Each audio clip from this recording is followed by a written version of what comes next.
Welcome to the Bayesian Conspiracy. I'm Eneasz Brodsky. I'm Steven Zuber. And today we have no Jace. Jace is feeling very sick and out of it, so we are going not solo, duo? Duo. Not COVID sick though. No, at least not as far as we know. I think it is said. Yeah. So I think we're okay. But yeah, you will have to be only having 1/3 the conspiracy today, or 1/3 less, 2/3 the conspiracy. Math.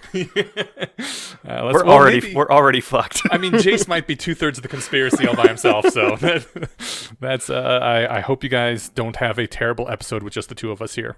We're off to a great start. I know, right? Making excuses about how terrible everything's going to be. Set like expectations low, man. Life pro tip. In Metropolitan Man, last episode or two ago, there was that Lois was complaining about how Clark would like set himself up to like, oh yeah, he acts like he can't do stuff, but he can. Yeah. And she compares him to Clever Hans the horse. Mm-hmm. And it's like, the thing is, if you're really good at math, you don't need people to think you're a horse. I love that line. Brian and I are very familiar with the phrase overpromise and underpromise and overdeliver. Right. So the same the Scotty thing. I think Brian even referenced the Scotty thing, didn't he, in the last episode? What's that? Scotty, in one of the TNG episodes, they unfreeze Scotty from the original series, and when Picard asks him, how long is this going to take, LeVar gives him a decent estimate, and after the comms are down, Scotty's like, what the hell did you tell him that for? It's like, because that's how long it's going to take. You never tell him how long it's going to take. You add on 2 days. And then when you under-deliver, or when you over-deliver, they think you're a miracle worker. That's right. Yeah, Scotty, not a very ethical person. My favorite rule of thumb for that, and he must have been joking, but it was from an architect at my first job. And he's like, whatever your estimate, double it, and then increment the unit. If you think it's going to take 2 days, it'll take 4 weeks. Right. But that's just good... What is the term? Optimizing for planning fallacy? Yes, right, yeah. Whereas in Star Trek, I don't think they have to optimize for the planning fallacy because they're so perfect at everything. That's right. Yeah. They've got a Spock who can get it down to the millisecond. It's pretty awesome. Yep. Yeah. All right, so maybe that's what it was. Scotty was the only rationalist on the crew, so he was always optimizing for the planning fallacy. All right, I'd like him more now. Good. Plus, he was always just like jolly and fun, so... That 70s series was weird, man. It was so 70s. Anyways, Steven, should we get into the Less Wrong post like we always do at the top of every episode? Let's do it. Okay. Our first Less Wrong post is the Meditation on Curiosity. It starts out with what might seem like a tangent at first, but it's something I really like because it, speaks to the writer in me. I was going to say. It starts out saying, Roger Zelazny once distinguished between wanting to be an author versus wanting to write. Mark Twain said, a classic is something that everyone wants to have read and no one wants to read. Which, first of all, very true, right? Yeah. I mean, every now and then people do read a classic and they really like it. One of the co-hosts of the Reason podcast is reading through Moby Dick right now, which from everything I've heard is just a terrible idea.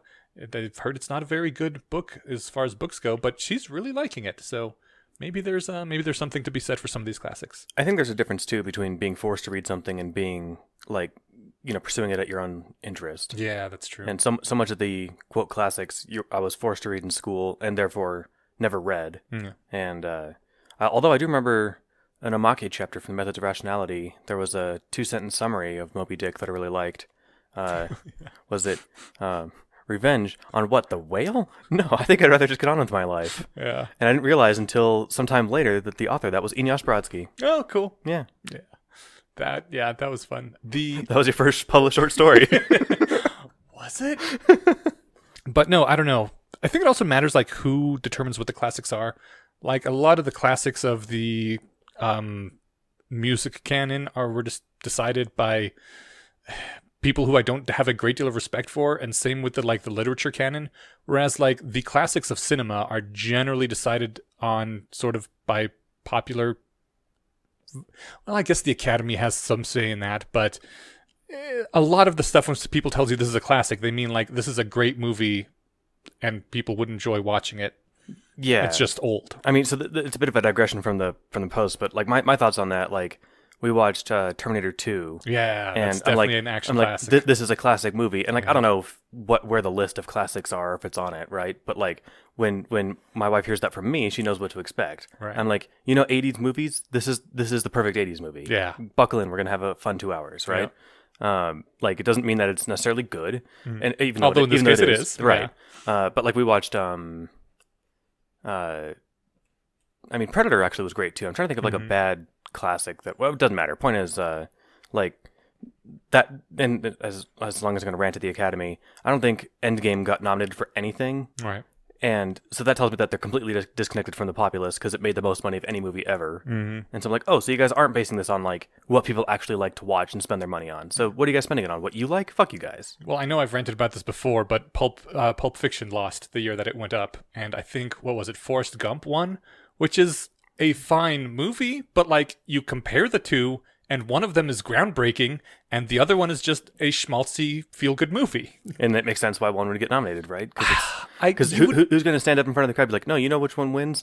This one with, a bunch of swear words and murders and graphic But the rape thing is, like, they're supposed to recognize groundbreaking new artistic achievements. Nah, they're all about just patting each know. other on the back for being warm and fuzzy, man. Yeah, and a lot of it is like, which movie is the best about showing that we are good white people who aren't racist but still love our country but are also really liberal.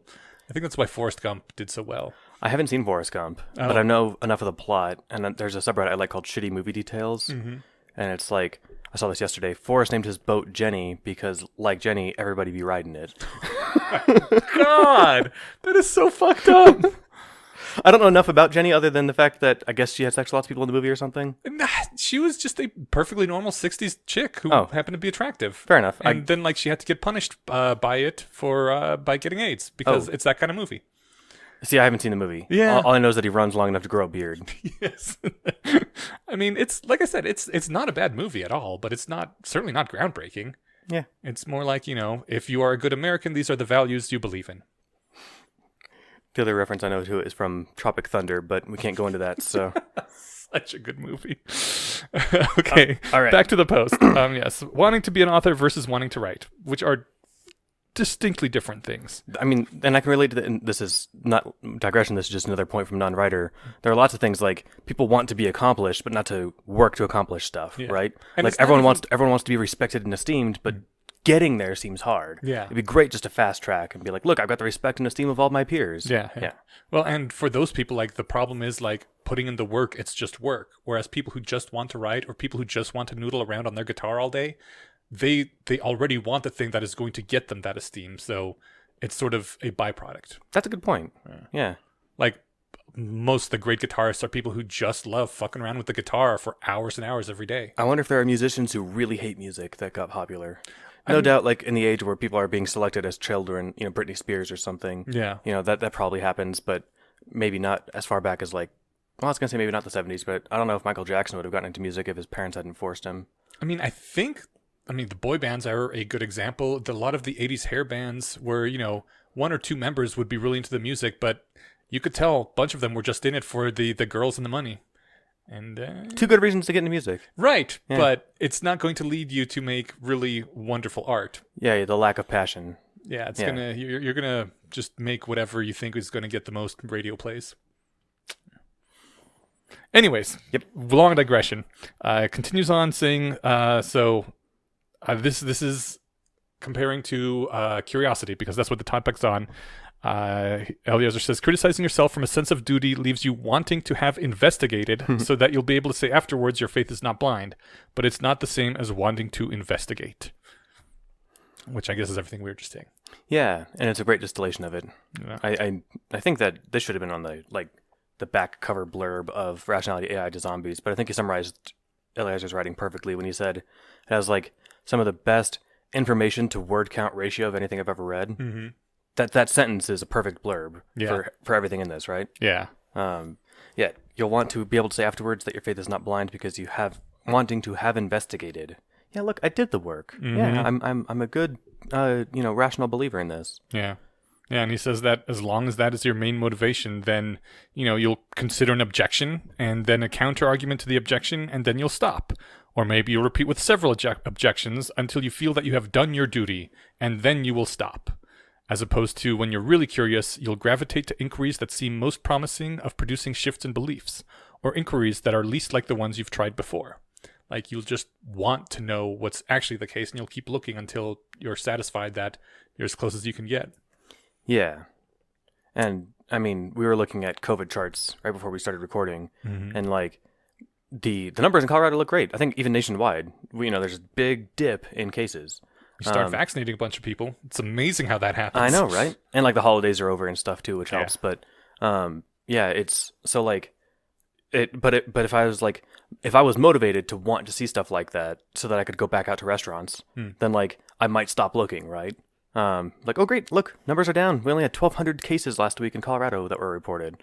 Of course, that's not true curiosity, and I actually want to know what the real state of the world is, right? So I can't just stop at the one bit of happy thing that I've seen, and then when I encounter arguments, show them that graph and justify myself, right? Yeah.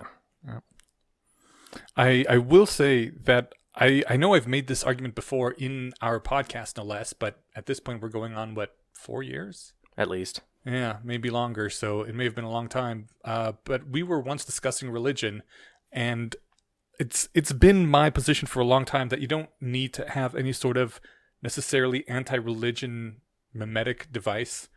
All you really need to teach people, to instill in people, is a love of truth. Like, if you really instill in someone a love of truth strong enough that they're going to pursue and try to find out what truth is, they're eventually going to stumble up across the scientific method. They're going to stumble across critical thinking, because these are the things you find when you want to know what's actually true. And like you find your own way out of religion if you care about what's true on a deep enough level, because, it's it's very easily demonstrably false. So yeah, there's a lot of societal shit to get over, but once you get over that, if you have a deep enough commitment to truth that you're willing to, take the hits in whatever social standing you need, you're like, I don't care if this will make me unpopular in my church. Like, I really want to know the truth enough. You eventually get yourself out of religion. Like, that's all you really need. And it's one of the components of that is like you learn how to ask good questions. Yeah. And part of that is being curious. Yeah. And then you realize very quickly there are no good answers. Right. Like, and I have a religious deconversion story that is like apparently so seemingly sincere that I've been accused of me making it up. Like the short version is like, at some point when I was like 11, like in 6th grade, I learned something about how, the very pleasant history of the United States when Columbus, brought Christianity to the United States. Yeah. And I'm like, wait, they weren't Christians before? My understanding was that you had to be to not go to hell. And I asked my parents about that, and my dad was like, yeah, that's where faith comes in. I'm like, what the hell does that mean? And so then I ask around, and that's then where stopping asking questions comes in. Yeah. And so then I as this went on over the years, I asked my friends and peers of various religions, like, what are your reasons for believing that God exists? Because I was actually curious. Yeah. I came from a position of wanting this to be real, because that would be great. And I'm like 15 trying to figure this out. And then I found that, like, I finally just, like, I had asked a Mormon friend, and she was just stoked that someone was asking her about it. And she got me a Book of Mormon. And I'm like, well, no, I'm just more curious, like, what the reasons are. Like, why does your religion think that this is true? And she didn't. I don't think she'd ever been like asked that question before. Okay. And so then it sort of just comes out to, I think Sam Harris distilled it this way, that there aren't like 100 reasons for believing in religion. There are 3. One, like you think your religion, or there are 100 reasons for believing that, or for saying that God. Long story short, there aren't a litany of great reasons for it, right? There's like a handful of the same ones. Some version of the creation argument, some version of we need this for morals, or some version of meaning, right? Okay. Like, and I those aren't the same 3 that he gave, because he's answering a different question. But like, the when you think about it, like, those aren't good reasons to believe something. Yeah. Like, the creation argument is the most compelling of the 3 until you look at other explanations for stuff. Right. And like the lack of meaning and the lack of morals, that's not how the world works. Right. Yeah, sure, it'd be nice if it did, but no. I mean, why did we evolve from like apish fuzzy ancestors? There's no moral in that. There's no meaning necessarily there. Yeah. Like that's not how truth is uncovered. Yeah. And so I came to the reluctant conclusion in my mid-teens that like, oh, I guess this just isn't true. Yeah. And I remained open to it for a while, and then it kind of switches to the other kind of this post where then it's just fun to argue. Yeah. Like once I came down and like, all right, God isn't real, then I had a couple fun years of the new atheist stuff. This was right around that boom and you know, arguing with people and enjoying all that. So Yes, that was actually a really good time. yeah. Wow. I'm kind of surprised like how that was really enjoyable, whereas culture war stuff is just hell. I think discourse has gotten worse. Yeah. I mean, I'm now old enough to say that. There was a great bit on SNL last night during Weekend Update. They had two people on who were like pro cancel culture, and they're like, it's not going far enough. We need to start canceling children. And so they pull up like Twitter, and like the last one was this baby, and it's like, this baby cried when they were delivered by an African American doctor. Cancel this baby. Yeah. Maybe it's just that the stakes are higher. Like before, if you went into a chat room and you argued for or against atheism, you wouldn't lose your job. You wouldn't be outcast. Nobody knows who the fuck you are. Yeah, right. And now it's like, yeah. Well, and I think even now, like people will try to destroy your life. For arguing these sorts of things. And I maybe it happens, but I'm not. And I'm sure it happens in deep religious cultures, but I've never heard of anyone being attacked, like, you know, trying to get fired because they're non-religious, right? I mean, it would happen. It would happen in the 80s, 90s. Well, I mean, sure, even before then, like in the 50s, if you said you were an atheist, I meant unemployable. Since like 2000 during the new atheism stuff. Okay, yeah. Yeah, back in the day, they ate babies, don't you know? Like that, I mean, that was the thing. But like now, you know, you can make up allegations and say, yep, this person's non-religious, so I hear they're a child molester, and go talk to their boss. But you can't get them fired for not being non-religious anymore, really, in most places. Nowadays, no. Yeah. Anyway, The Fable of Science and Politics showcases the reactions of different characters to an astonishing discovery. Ferris, the last character, embodies the power of innocent curiosity, which is lightness and an eager reaching forth for evidence. And this was one of the very early posts. I remember we did cover it, and I know we all read different parts from it, didn't we? Mm-hmm. I want to go back and look that up. But yes, that was the one where living underground culture who has a big culture war over whether the sky is blue or green, and they've never seen it. Which is a pointless thing to care about when you live underground, but that's how you know, that shit happens. Tribal politics happens, yeah. Yeah. And then the ground cracks open from this one really far expedition team, and they see the sky, and it's all about their reactions to seeing what the actual color is. One covers up the hole and says, I can't tell people this, and yes. One freaks out, and then one's like, oh, what else is out here? That's supposed to be the nice, happy one. Yeah. You know, backtracking just a little bit about the religion thing, I have some sympathy now for people who think, like, religion might be necessary for social cohesion to have, like, a society that functions. I don't think that's necessarily the case, but, like, I understand their point of view. But I think that's where, like, if you care enough about knowing the truth and saying the truth, you just don't care. You're like, if society can't handle it, then that which can be destroyed by the truth should be, right? Like, it's true. And I love truth so much that fuck you and your crazy, you know, this is what is needed for society to function. But at that point, you know, if that's actually true, the people who stick to truth opposed to lies are going to die out, and the people who are okay with lies for social sake will prosper. I'd be willing to draw the line somewhere at, you know, the like you said, the conclusion of that. I can't think of a truth that might cause that, but like if the widespread acceptance of this fact would, you know, lead to the end of the world or the end of civilization, I think it'd be okay to like, all right, you know what, let's not turn over that rock until we're ready, right? I mean, there are some rationalists who are religious, which I think is nuts, but I believe their argument is something akin to these things that were invented were done for the purpose of keeping civilization from falling apart, and we got to preserve that. And I disagree with them, but like, because now there's evidence to the contrary. Yeah. But that is the one sympathetic argument I can think of for religion. I'm it's so disingenuous. I can't think that that's their actual reason. Well, but and maybe. Also like, then you have to tell your children what you know is a lie. It's like living in... You saw that Shyamalan movie, The Village? Yeah. Yeah, not a very good movie, but it would be like living in the village and telling everyone things that you know are lies because you think it's better for them, and like, fuck that. I'm trying to think. I mean, I don't know. If given time and if we wanted to spend the episode on this, I could generate examples. You know, like if COVID worked differently or something, and like I'm trying to think of a plausible way that this could work, but like lying to everybody and saying, yes, actually staying home is the only way to stay safe, when in fact wearing masks is plenty, but like you just know that won't work. Right. Then like, all right, look, everybody, because we had this experiment in 2020, Yeah. y'all won't wear masks. So look, if you go outside, there's a 50% chance you'll die. Like if we just told everyone that for a month, this would have been over, right? No, because people wouldn't have done it, and then they would have seen that they didn't die. It'd be like Dare, where they told all the kids drugs will kill you forever, and then some kids did drugs and they didn't die, and the whole program falls apart. All right, so you go full conspiracy with this and start spraying people who go outside with drones that get them sick and kill them. Okay. Enough people walk outside and die, then then the word catches on. Right. I mean, then you got to murder a lot of people, though. Yeah. You might have been better off just murdering them whether or not there was a COVID. I mean, everyone knows that birds aren't real. They're just waiting to come by and spray you with these germs anyways. So, yeah. If anyone's curious, birdsaren'treal.com. I discovered that on a laptop sticker when I was walking by it at the office back when offices were a thing. And I was like, I did a double take and I was like, what the fuck is this? And I spent a glorious hour reading this website. Awesome. All right. So...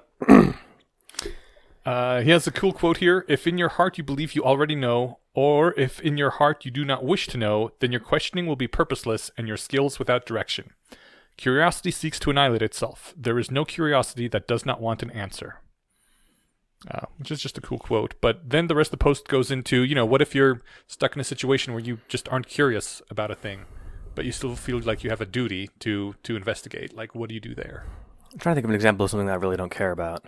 So the first examples I was thinking of came from a post that I read called "The Things You're Not Allowed," the things you cannot say. Okay. I think it's like a 2004 internet post from back wherever things were posted on the internet in 2004, and it's on the audio podcast.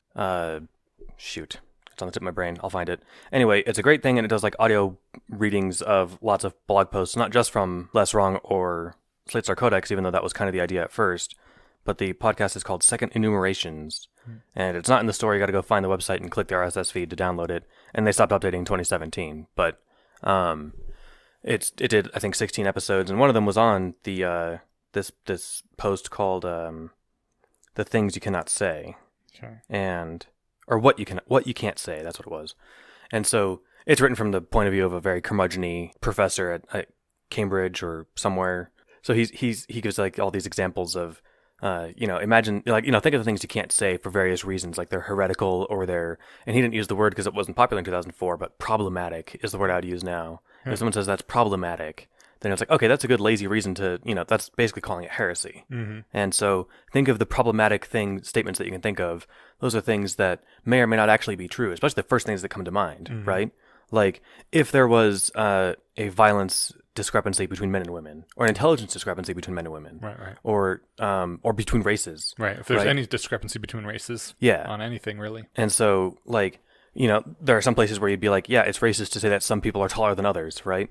And so like these are the things that like I bring all this up because I don't really care if there's truth value to those things. Okay. So what ought I to do there? I guess just let other people do the homework, and when something comes out, believe it. I suppose. Let's see what the post has to say, right? Yes, we can do that. The post says one of the things you can try is to try to take an interest in your investigations. They're your dutiful investigations, and keep a close eye out for any sparks of genuine intrigue or even genuine ignorance that you desire to resolve. And, if you can find one of those sparks of something that actually does interest you, jump on it. Yeah. Like a random tidbit I heard some long time ago was like tall people on average make more money. Yeah. But like statistically, yeah. But I haven't verified that because I really don't care. Okay. I guess because I can't make myself taller. Right. So like, if there was wear like bigger heeled shoes. I go into an interview and I'm suddenly 6 feet tall, and as long as I'm not sitting down, they don't notice. Yes. And even when you are sitting down, you can like have pads under your butt or something. You're just like, I just got a really nice round butt, guys. That's right. Another thing you can do, if you can investigate honestly, so that each new point really does have equal potential to shift your belief upwards or downwards, this may help to keep you interested or even curious about the microprocess of inquiry. Yeah, I guess for things I just generally don't care about, that's fine. As long as I do that for things I do care about, maybe is the point, right? It's really hard trying to find an interest in things that don't really interest you. Yeah, and so like maybe if a surprising result came out, that would be something that would spark my interest. If a result came out that said, Midwestern white guys born in the late 80s or early 90s have the highest violence, genetic predisposition of any humans in history, I'd be like, wait, really? I don't feel very violent. Let me research, because now I'm curious. Yeah. And so, but then the proper use of that curiosity would not be to go try and refute it, but to say what's going on here. Yeah. I get the feeling that, like, obviously this isn't the case for most people, but do you get the feeling that people get less curious as they get older? Yeah, I mean, I think that's almost tautologically true, right? You get little kids banging pans together to see what sound it makes. And, I don't know, dropping things to see how high until they break. Kids are little scientists. Yeah. Until they make too much noise and you tell them to shut up, and then the spirit of science is stamped out of them. Well, I mean, I think part of that is once you've banged enough pots and dropped enough things, you know what sound they make. So that's not a thing that sparks curiosity anymore. You're like, yeah, I know how it's going to sound like. But like just in general, general curiosity drive seems to wane as people get older, right? Maybe. Yeah, that's probably true. Especially I know it's not true of all people. There's some people who are super curious right into old age, but it seems like as a general statistical thing. Well, like then you kind of extrapolate out the making noises with pans thing. If you're 75, you've made all the noises and, looked at all the things, and it's like, yeah, I don't really care to bang these two things together because I'm pretty sure I know what it sounds like because I've done it 10 times before. And that's true for everything they encounter, and not just making noise, but maybe that's investigating why scientists retain their curiosity longer, because they run into more and more things that they don't know the answer to, so they keep wanting to know. Yeah. Whereas, like, if you're an expert wood carver, by the time you're 70, there's not much more for you to learn about wood, so you're just not very curious anymore. Then again, if someone came along and told you, like, oh my god, did you know that, Kamagong is the best thing to build a canoe out of or something, you'd be like, wait a minute, no way, that wood's way too heavy. I could see that sparking interest. Yeah. But maybe it varies. Like, I'm trying to right now I'm spitballing, like, is it a biological thing where just your hormones change as you get older, and we are more naturally, inclined through the various hormonal reasons to be more curious when you're younger, and as your hormone profile changes, if that curiosity fades away, and if this is something we could fix in the transhuman future by, like, I would like to be curious again for a number of years. Let's alter my hormone levels so that I'm back to that sort of childlike wonder, or if this is purely like a matter of what you already know and what you are encountering in your daily life not being interesting anymore. Yeah, I don't know anything about hormones. I'm guessing it's more the second thing, but I'm open to believing whatever if someone had evidence. But I think it's more just like, yeah, I've seen 100 of these. They're probably like the other 100 I saw. I think it's probably mostly those things, but that might be part of why there's such like this association with giddiness and wonderment in general with taking a psychedelic drug, because suddenly all your experiences are novel again. It's like being a child. And it's like, I didn't know I could hear. I didn't know I could see sounds and taste colors, and like, I've still never been able to do that. Have you been able to do that? Not quite, no. Okay. But I mean, I get like, I've had visualizations in my head to noises that I'd never had before. Okay. But I've never seen color or seen color when sound goes off or something. But even then too, things are still weird enough that like it puts you in this light curious mode or something, right? So maybe something kind of like that, just because that's a new novel thing, unless things are novel when you're 100 years old. Cool. So yeah, Litany of Tarski again is brought up here. If the box contains a diamond, I desire to believe that the box contains a diamond. If the box does not contain a diamond, I desire to believe the box does not contain a diamond. Let me not become attached to beliefs I may not want.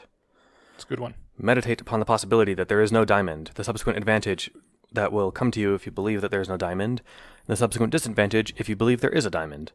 There's a great tie-in here to the New Atheist stuff. This was a good, fun argument in one of Sam Harris's books, either The End of Faith or Letter to a Christian Nation, where people talk about like the community building aspect of religion. And he's like, that's fine, but you don't need that for community building. And imagine how absurd it would be if you just did it around a blatant lie because of like the joy it brought to you. Like, oh yeah, every Sunday my family and I get together in the backyard and dig because we believe, for the sake of our family community, that there's a diamond in the backyard the size of a refrigerator.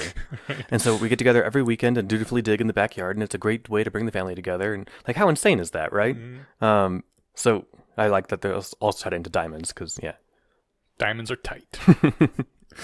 It ends, I think this is near the end anyway, I'm not sure if it's the last sentence. If you can find within yourself the slightest shred of true uncertainty, then guard it like a forester nursing a campfire. If you can make it blaze up into a flame of curiosity, it will make you light and eager and give purpose to your questioning and direction to your skills. I love it. And the opposite of meditating on curiosity is single think, basically. No, not quite. Not opposites, but No. a way to not meditate properly on curiosity is single think. Assuming I'm understanding this correctly. I don't think you are. Okay, then maybe I'm paraphrasing it poorly. Okay. To me, I'm thinking like I've got my rehearsed reason for this, Yeah. so I'm no longer curious. Or like I don't care about the true explanation because I've got my explanation already. Okay. No, I mean, like, that's definitely a thing. I'm not sure that's what he meant by the word single think, though. All right, then let's actually get into it. Okay. Next post is single think. And if you go way, way, way back in the show, Eliezer told this story on the episode of the podcast he was on. Oh, really? Yeah. Oh, cool. I know I'd heard it before, but then I thought I must have heard it before because I've read this before. He talked about it, I think. Yeah, I definitely remember that, I think. Well, shoot, we should... I'm saying we should link that. I think it was like episode 6, though, and our audio quality was awful, and we didn't have the good mics yet, and... Back when we were recording in a closet. Yeah. Yeah, it was episode 3 or 4. It was way early. Our 3 or 4... Our patrons have saved us and made the audio quality much better. We will link the old episode if you want to hear Eliezer speak, but yeah, it's bad quality. This was before we had all the good tech and good money that you guys have brought to us, so thanks for that. And practice. And practice, yeah. That's made a big difference, too. All right, so you summarized it. Eliezer wouldn't go through the spank machine. He thought it was out of principle to not hurt others, and then he realized it was just because he didn't want to hurt. He didn't want to be hurt much later. Yeah. The spank machine in this case was like handing out wiffle bats to everybody and like banging each other on the head, wasn't it? It wasn't. No. It was legit a spank machine. Yeah, it was one of those. You have to crawl through the legs of all the other kids, and they spank you as you go through. Oh, I thought it was the bat thing. No, not according to the post. Oh, okay, either I'm misremembering what he said, or he misremembered the story when he told it to us. Okay, I'm gonna give equal weight to either of those chances. I'm misremembering something. Yeah. All right. So yeah, the thing was like when he was a kid, he was like, oh yeah, I did it out of principle because I didn't like the idea of hurting other kids, and I thought that was terrible. And then I realized when I was 15, looking back, be like, that wasn't why. I just didn't want to get hit. Yeah. It's like obviously that was it. Yeah. And then there's this moment of realizing, oh, I knew that the whole time. Mm-hmm. I was lying to myself to give a noble reason, and that's what it feels like to like the subjective feeling of, oh, so that's what it's like to shove an unwanted truth into the corner of my mind. Mm-hmm. Okay, yeah. Now I'm going to do this for every unwanted truth in my head. Yeah. In all my corners. Yeah. It's one thing to say that. It's harder to do that. Yeah. And that was what he called, in his teens, single think. Because as opposing to Orwell's old George Orwell's old doublethink thing, which is when you forget something and then you forgot that you've forgotten. So, like, you can have thought something and now you think something else. And he said single think is when you notice that you're forgetting something, but then you remember it. And you hold on to the single non-contradictory thought. I thought doublethink was the thing of like where, 2 + 2 is 5 because it's 4, then you have to think again to give the right answer. I also agree. I think he is not correct about what doublethink is in this essay. Because, yeah, to me, yes, part of 1984 was the whole forgetting and then forgotten that you've forgotten, but... like, you can't, right? That's part of what doublethink is that you can think two things at once and not notice that they're different because you've internalized this lie so deeply already. Right. That's what I think about it. I mean, it's definitely possible to forget something and then forget that you forgot it. Yeah. And then learn an untrue fact after the fact, like, oh, I just learned this, and not know that you're lying to yourself. But that doesn't sound like doublethink. That just sounds like being forgetful. Yeah. Whereas doublethink is like intentionally lying to yourself.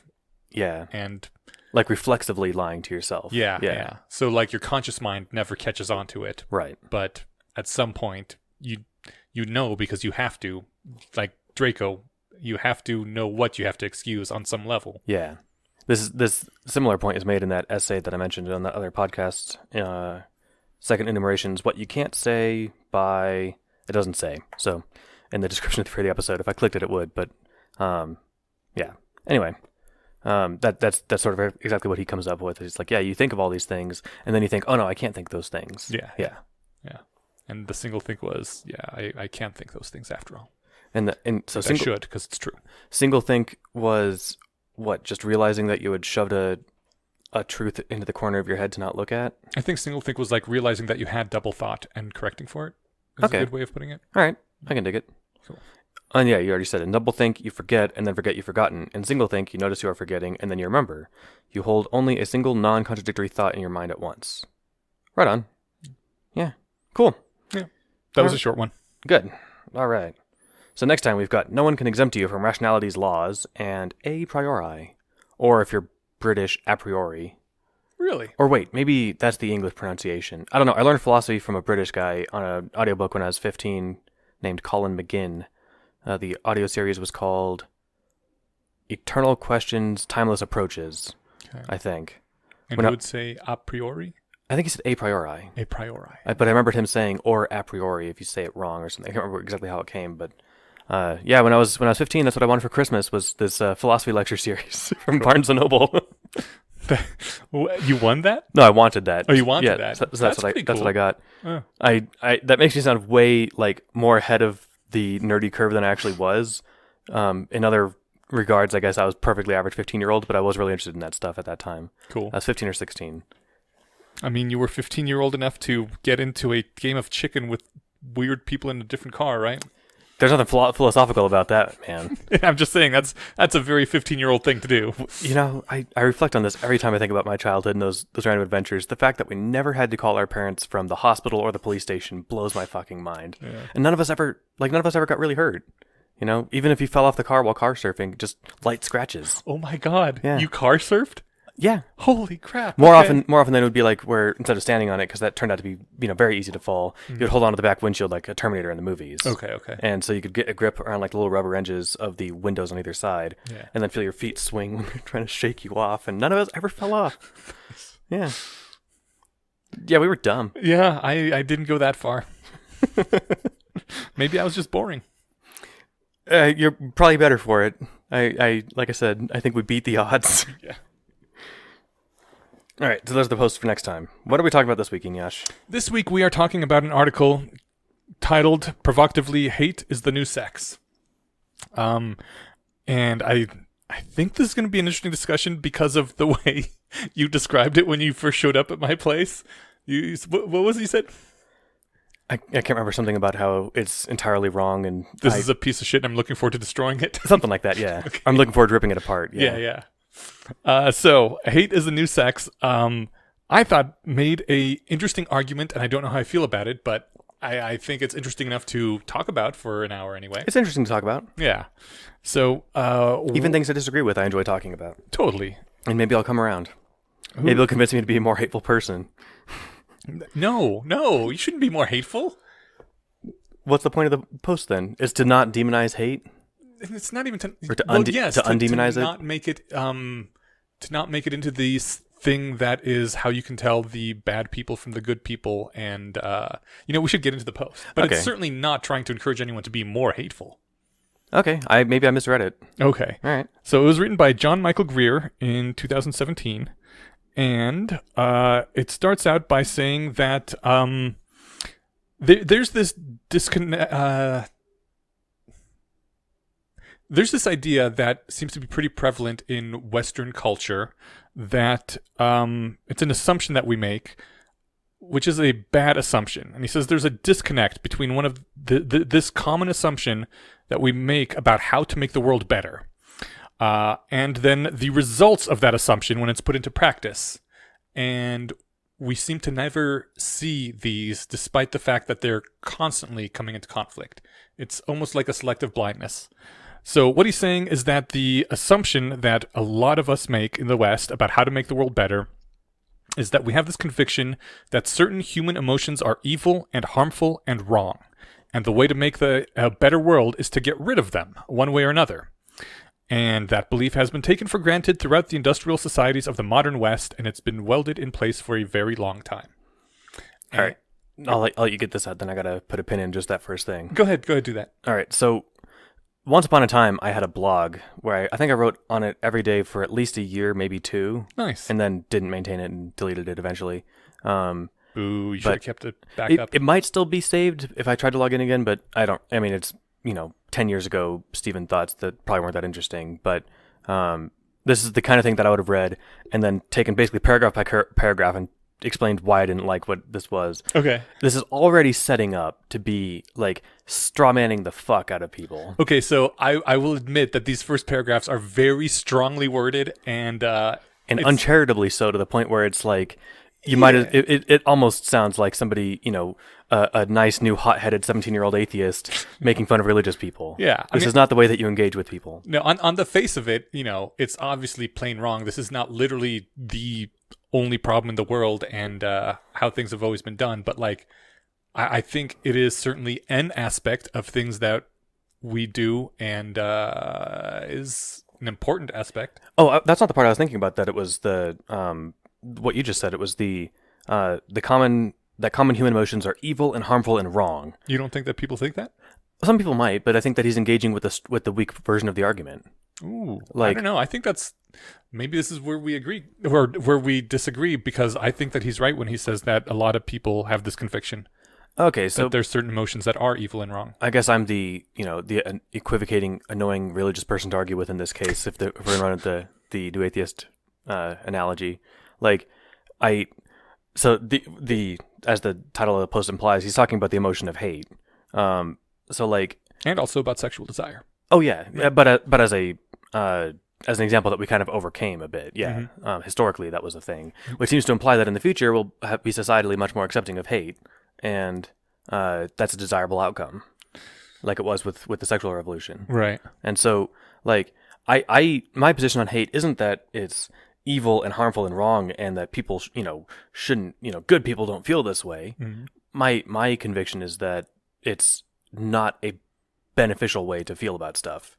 That for virtually any problem that you have with the world or any person you're having a problem with, that it is not the most productive way to solve it, and that you're better off not engaging with that impulse. So, I mean, that's basically what I would say about hate as well. And like, this article is the first time I've had to challenge that, but it has been my conviction that if the world existed exactly as it is now, but the emotion of hate didn't exist, it would just be a better world.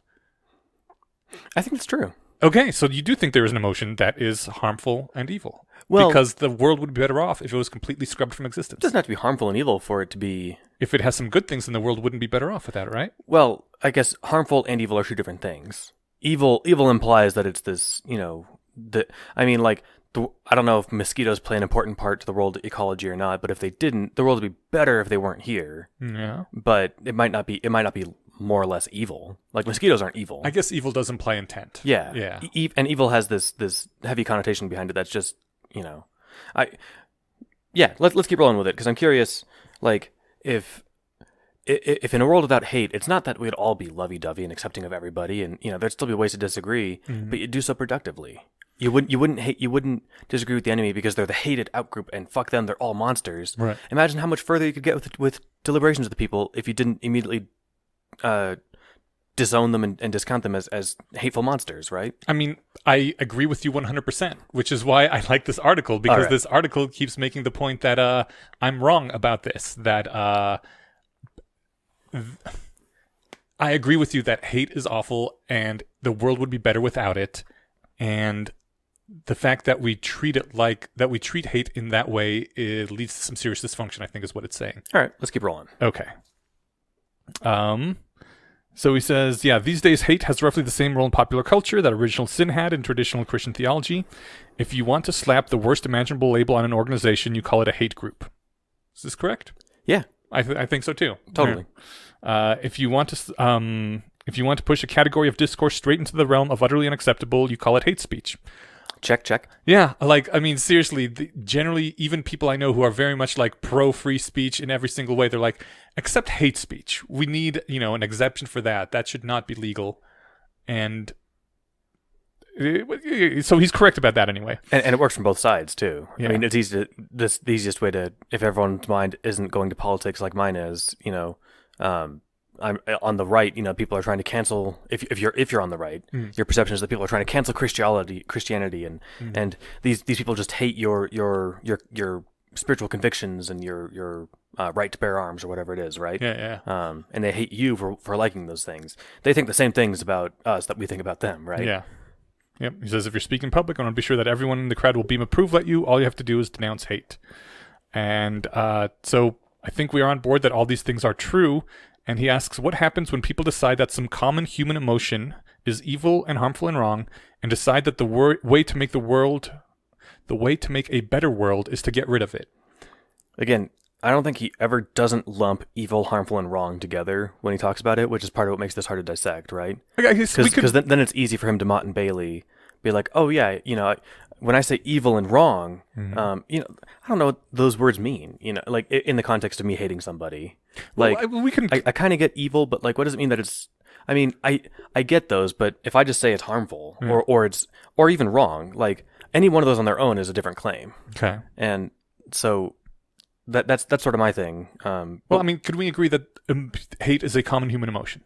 Sure, yeah. And I think we've both already agreed that the world would be better off if there was no hate in it, right?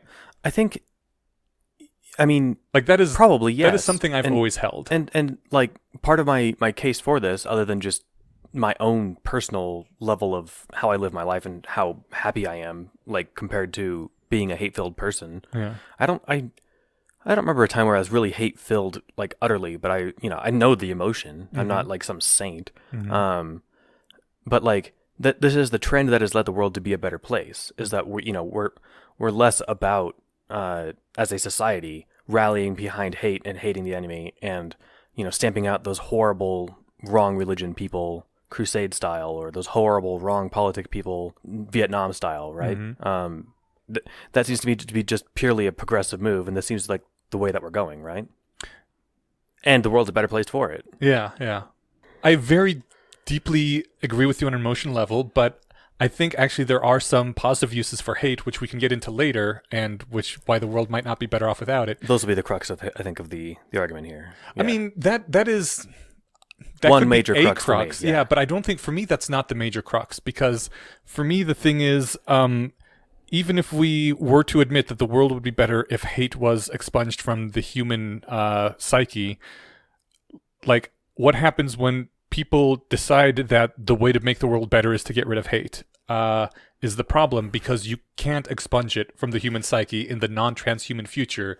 And so we have the problem of what are the effects of trying to expunge it in a human animal. So that seems like a different argument entirely, because I'm not saying that the way to towards this better future is to start expunging hate theoretically by expunging people who are filled with hate. That sounds terrible. Well, I don't think that's how you do it. So how do you do it? Well, you do it the same way Victorians got rid of sex.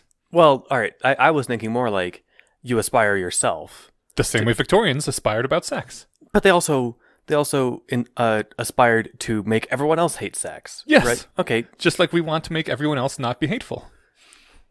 Okay, I've got my ace in the hole, but I'm going to hold on to it until it comes out. There'll be a better time to whip this out. But, okay. All right. Okay. Well, I mean, so that is what really got me, is that like, even if you do even if you do disapprove of hate and want it to be gone, the acting on that belief is net harmful. And he says, we've done this experiment many times through human history, most recently during the whole Victorian anti-sex craze, I guess you would call it. He says, during its heyday, people in Britain and America loudly proclaimed exactly the same attitudes towards sex that their great-grandchildren now display towards hate. If you wanted to define something as utterly beyond the pale... But wasn't the Victorian era like 1700s? Yeah, I think he's not using the right term for Victorian era. And he's not using enough greats. Or he's not using enough greats. Greats? He's great-grandchildren. Oh, yeah. But I mean, it really did last for quite a while. Like, even in the early 1900s in America, we had like this. It's still sort of a thing implicitly. That's true. Like that serial creator guy, campaign. Oh, Kellogg. Yeah, the whole reason that, my dick is mutilated is because he was, not the whole reason, and not mutilated, but less than perfectly functional, is because of giant it's so, when I learned this, I thought it was some troll, and it's on the guy's Wikipedia page, so therefore it's got to be true. Yeah, the same guy behind cornflakes was the same reason that is one of the leading champions behind circumcision in the Western world. Because he thought both cornflakes and circumcision would prevent people from masturbating. How do cornflakes help? It did not excite the senses. It was just a bland food subject. And Oh so yeah, people, if I get if my cereal's too sugary, I need to sexually get off. right. Yeah. Well, I mean, when you suppress sex that bad, any sort of maybe, stimulation might give you a boner. When you're hyper religious, anything that supersedes the pleasure of prayer is Right. wrong. Yeah. And So yeah. pretty much everything. Since Exactly. prayer sucks so much. Yeah. As a thing that to be fun. Yeah. Yeah. So that was an issue. But yeah, if you wanted to make something beyond the pale, you just made it, seem sexual. And everyone was supposed to recoil in horror upon hearing that something is immoral. Is there a good example of people decrying something as, oh, this is obviously sexual nonsense, that like we call things hate groups, right? Where often it may be appropriate, often it may not be. Are there examples of people not correctly calling something a sex positive thing? Like if someone was for something that the Victorians didn't like, was it decried as sexual positive, even though it had nothing to do whatsoever with sex? Oh, I have no idea. I don't know the history that well. I was trying to think if he brought anything up in the article, and I can't quite remember. I mean, I do know they encouraged circumcision because they thought it would stop people from masturbating. So It slowed him down. Yeah. Yeah. Yeah. So I mean, life finds a way, to get off on one's own when they get, if you're left alone for long enough. when the pussy is dry. Wow. Okay. That came out really wrong. I meant the well of the pussies out there is tapped. You know what? I'm just going to keep going. I was thinking more like if you had a foreskin, you don't need to I think it's easier to masturbate without lubrication or something, right? Yeah. So, but you'll find something to do it with if you want to, like that. It's again, it slows you down. Humans are not unaware of oils. Right. Yeah.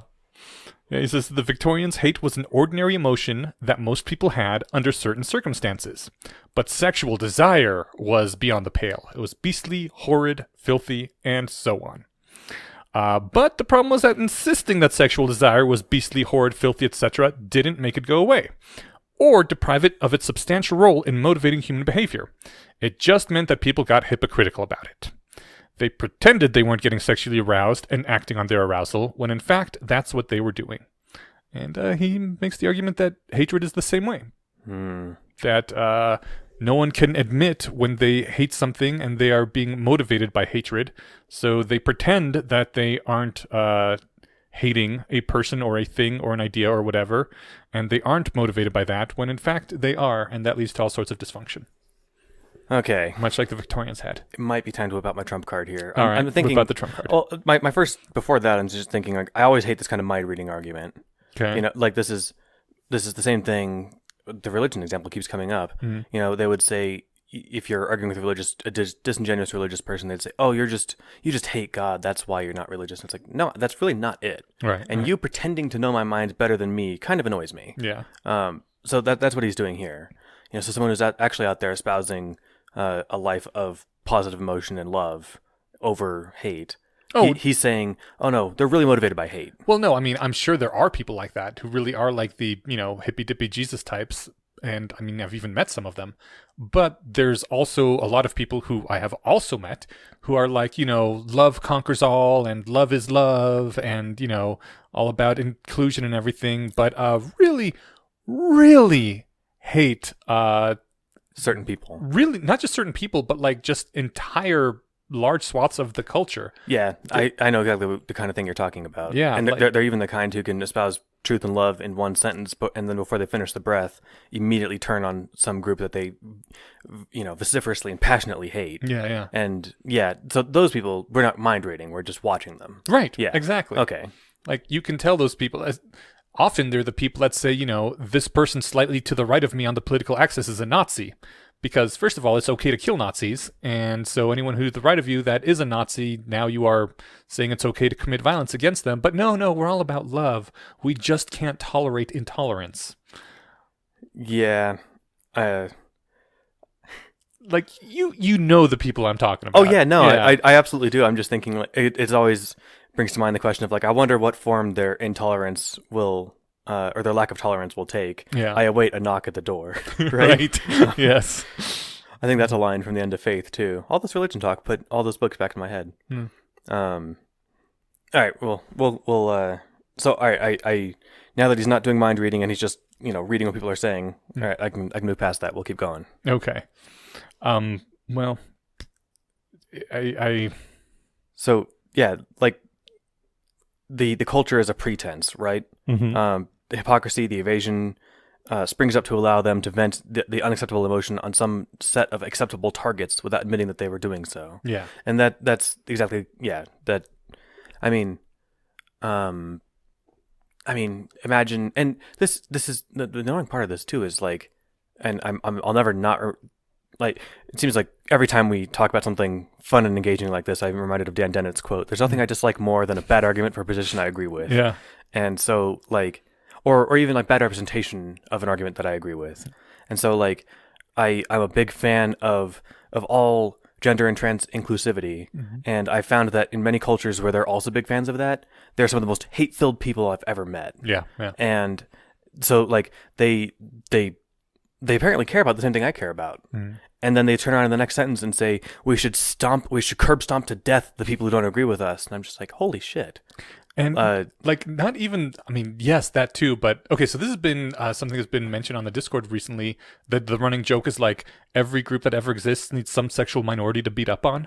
And the current sexual minority that the left wing beats up on is incels.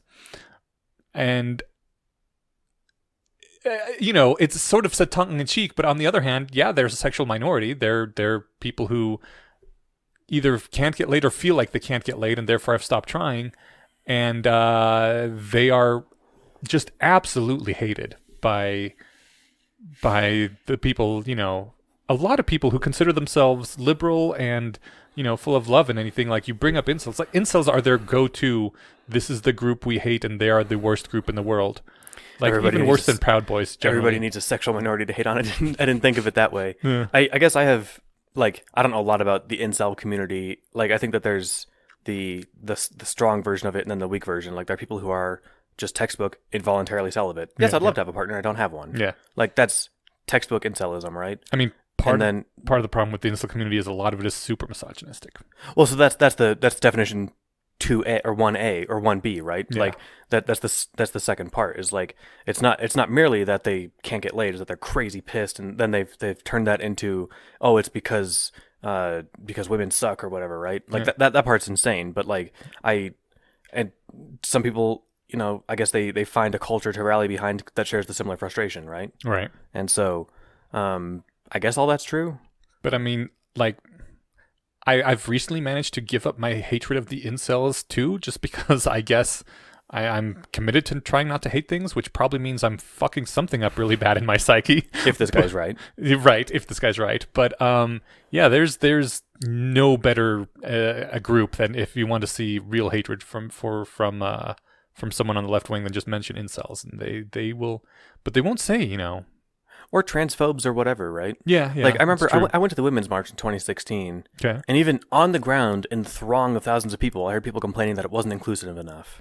Really? Because they didn't make it part of their, like, first objective to include women of color and transgender females and stuff. Okay. And it's like, I thought we were all just here, like, as a group to unite against, like, our dislike of this misogynistic pig orangutan that got elected into the Oval Office. Like, isn't that enough? No, we had not even done walking yet, and we're gonna start eating our own tail about how we're not doing it well enough or something. Yeah. So I mean, you always got to practice for the Oppression Olympics. I they only come once every 4 years, but the training is nonstop. That's just the thing, though. Is like there might be a case to be made about that, but like, isn't it okay that wasn't the purpose of the Women's March? Yeah. To like, make its first priority being trans inclusive, and it was never trans exclusive as far as I know. It wasn't vocally enough trans inclusive early on enough or something. Yeah. Right. I think that even like, before all this had, before the people started walking, like while they're organizing it, they got this kickback, and so they had changed their message a bit, or rather not changed, like they suddenly decide they're going to include this, but they're like, oh yeah, that is an important point. But then, of course, changing your mind is just, the devil's trick, and really you're still a hate-filled bigot.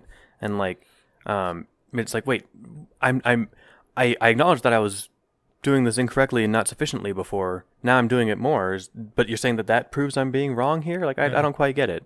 And the thing is, like, I don't even necessarily think, like, ideally, I do think a world without hate is better, but I think I've lately come to think that hate serves very useful purposes, and that, in fact, it may be right to hate on incels that are just these... When you read some of their... I can't describe it as anything other than evil rantings, the misogynistic crazy bile. Like, I'm okay hating that, and I think it's good and right to hate that, and people should hate that. So I can't even say that, like, it's wrong to hate certain things. I think hate does serve a useful function sometimes, but the suppression and the being unable to say that hate is an okay emotion that sometimes people feel and it's justified and right, leads to these sorts of dysfunctions that we're seeing. Same way that the Victorian dysfunctions around sex led to them becoming super fucking obsessed with sex. Just not willing to admit it. And maybe, this guy's... And obsessed with masturbation and shit. Yeah. And maybe the author of this is tuned into parts of culture that I'm not. Because I don't see a lot of people burning a lot of fuel on hate is bad, okay, right? Like, that might be an implicit message in some things, but I don't see a lot of people, fighting on that hill. So maybe they're out there and I'm just missing it, but I don't see anyone, like, making that point a lot. I know I keep saying that, but I guess I'm just...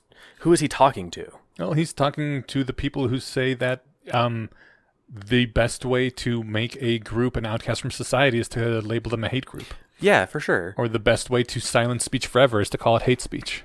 And, maybe that... I guess I can think of examples when I picture... Because then you can't even talk about what the actual speech is, or whether it's legitimate, or what the group is, or whether they have legitimate complaints. Now the conversation has to be, oh no, we're not a hate group, or oh no, this is not hate speech, and here's why. Yeah, okay, I can see that when I'm picturing, like, different online sections I've been on where people act that way.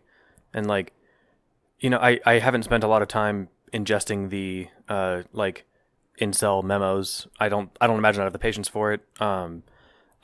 It's like, rather than hate the people, I feel more bad for them. And not like in the condescending pity way, oh, you poor thing, I'm so much smarter and wiser than you, that's why I don't, but it's more just like, man, I understand why you're frustrated, and this is not the way to feel that way. Yeah. And like, this is not the way to resolve those feelings. Like, and frankly, so if you're arguing in favor of hate, the argument stops at like, no, just hate them, they suck, right? Is that kind of the case, or am I strawmanning that? No, I think that is kind of the case. Just hate them and accept that hate is a thing people feel, and that's all right sometimes. So here's an example. Oh, do you want to go ahead? Well, I was going to say, like, we were talking about The Mandalorian, which I just came across a couple weeks ago, and I finished all of season 1. It's delightful. I don't know the actress's name. She's the or is it the same thing if women's wrestling? Whatever. She played Angel Dust in Deadpool. Oh, God, the one that goes toe-to-toe awesome. Colossus. Yeah. Dude, I really wish they had more, like, female action stars like that, because you see some of the people like ScarJo, or just people who, they look small and okay, I get they have superpowers, and that might make sense, but I really would like to see more actual built, beefy women in those roles, because that just seems more realistic to me. Just having mass makes a big difference in physical confrontations. What's fun is, on the digression there, like, it's like Arya Stark versus Brienne of Tarth. Yes. Right? Yeah. And so if Arya tried to fight like Brienne, it would be kind of ridiculous. Yeah. But instead, she plays to her strengths. She's small and nimble, right, and uses that as her technique to win, and it's very successful. No one suspects the 8-year-old scullery maid. And so and just like, I mean, even her little fencing sword is, I think, unique in the whole series. The idea of just, tons of pinpricks through armor, rather than cleaving them in twain like Brienne of Tarth can do. Yeah. So yeah, I mean, there's a difference there, but also, so I bring up, I'm going to call her Angel Dust because I can't remember the actress's name. And I'm assuming this is semi-common because I've also heard this from other avenues, that in the fighting circuits of of parts of the world, there's disagreements on, like, trans inclusivity. And I mainly know this from having heard Joe Rogan complain about it once or twice. Okay. And, like, I think the argument is that, look, if you grew up with the bone density and whatever musculature of a male and then transition at 35 to female, you'll start dominating in your weight class. Right. You went through a male puberty. And I actually don't know if that's true. Anecdotally, it's true from Joe Rogan, but I'm not sure if there's if there's been actual investigations into this that aren't people complaining about it. I'm not sure. Okay. So I'm agnostic as to whether or not that's true. But anyway, I think she bought into that. And so she said some things that were like, that the hate-filled group would say transphobic, she's evil and wrong. And I don't know what the exact quotes were. Maybe they were, hateful and evil and wrong, or maybe they were just misguided. Point is if you dismissed her as like, fuck, hate her, she sucks, she never has an opportunity to get better. Right. And so what happened instead was apparently she had a nice long talk with Pedro Pascal, the Mandalorian, and came around. Okay. And I only heard the cliff notes of this, so I'm not sure how much of this is all accurate, but the moral is that if you throw out the person as a hated enemy who's beyond redemption, you're never going to reach them. Yeah. And if you actually want the world to be a better place that better aligns with your goals, short of killing these people, the best way is to talk with them. Sam Harris had that episode with Christian somebody. It was a few years ago. The ex neo-Nazi. Yeah. And the guy acknowledges, it was terrible. I'm sure I forget his whole autobiography of how he came to be that way. For whatever reasons they were, I'm sure there were good reasons to him at the time to be a neo-Nazi. And yet something clicked in him and he had the opportunity to grow. And now he leads groups in neo-Nazi reform rather than in putting on hoods and punching neo-Nazis, which probably doesn't help them reform. And that's definitely not what convinced him to change his mind. Right? Yeah. The way to reach people and to make the world a better place, and even if you want to mark a group as a hate group, the way to beat them is to show them the way, right? My ace in the hole here is Fred Rogers, right? Yeah. I don't think that he secretly hated people. No. And I think that if more people acted like him, the world would be an unambiguously better place. Yeah. And did Fred Rogers, Carl Sagan, and Bob the painter, Bob Ross. Bob Ross, thank you. I don't think that they had a hate bone in their body, right? I think, and if they did whatever, but yeah, I mean, I don't know them personally well enough to say, but certainly given their public persona, it does not come through in their public persona. Yeah. Sagan and some of his attitudes would come off as impatient with some religious nonsense, but never anything less than engaging and understanding. Yeah. The only time I saw him be impatient was on an interview on a radio show where the guy kept interrupting him. Right. And he's like, look, I'm trying to answer what you're saying, but you keep interrupting me. Yeah. And that's his version of getting pissed. Right. And so how do you feel about people who throw acid on girls' faces for going to school? Not a fan. Or shoot them. Right. Yeah. The reason I ask is because this came up just last week to me, IRL. Someone, God, I think it was just a few days ago, that Canada classified the Proud Boys as a terrorist organization. And the headline from NPR was, Canada classifies Proud Boys as terrorist organization alongside ISIS and Al-Qaeda. And since I know that NPR is, swinging pretty far left over the past few years, I get the feeling that they were trying to say, look, these guys are as bad as ISIS and Al-Qaeda. And, the person who shared this did so, praising it and saying, what is taking the U.S. so damn long? And my comment was maybe the fact that ISIS and Al-Qaeda, murder people and try to destroy our civilization, whereas Proud Boys are just, more of a group of angry, possibly even hate-filled people. And the conversation went back and forth for a little bit, but he said Proud Boys are a hate group. I'm like, yeah, they're a hate group. I can dig that. They may not be, as far as I know, however, they are. But that doesn't make them a terrorist organization. A terrorist organization, the correct response to them is to send in the troops, murder them in their sleep if you can, because then our soldiers won't be in danger. End them because they have put reporters in cages and burned them to death. They rape young girls for going to school and then execute them. This is disgusting, and that is how terrorist organizations should be treated. And if you aren't okay with sending the troops into the houses of Proud Boys and murdering them in their sleep, probably don't classify them as a terrorist organization, because there's a world of difference between the two, and I would have pointed that out, except NPR already did it for me in the headline. How are they not seeing this? I think that some people would happily chug that bullet of let's go into their houses and kill them at night. Yeah.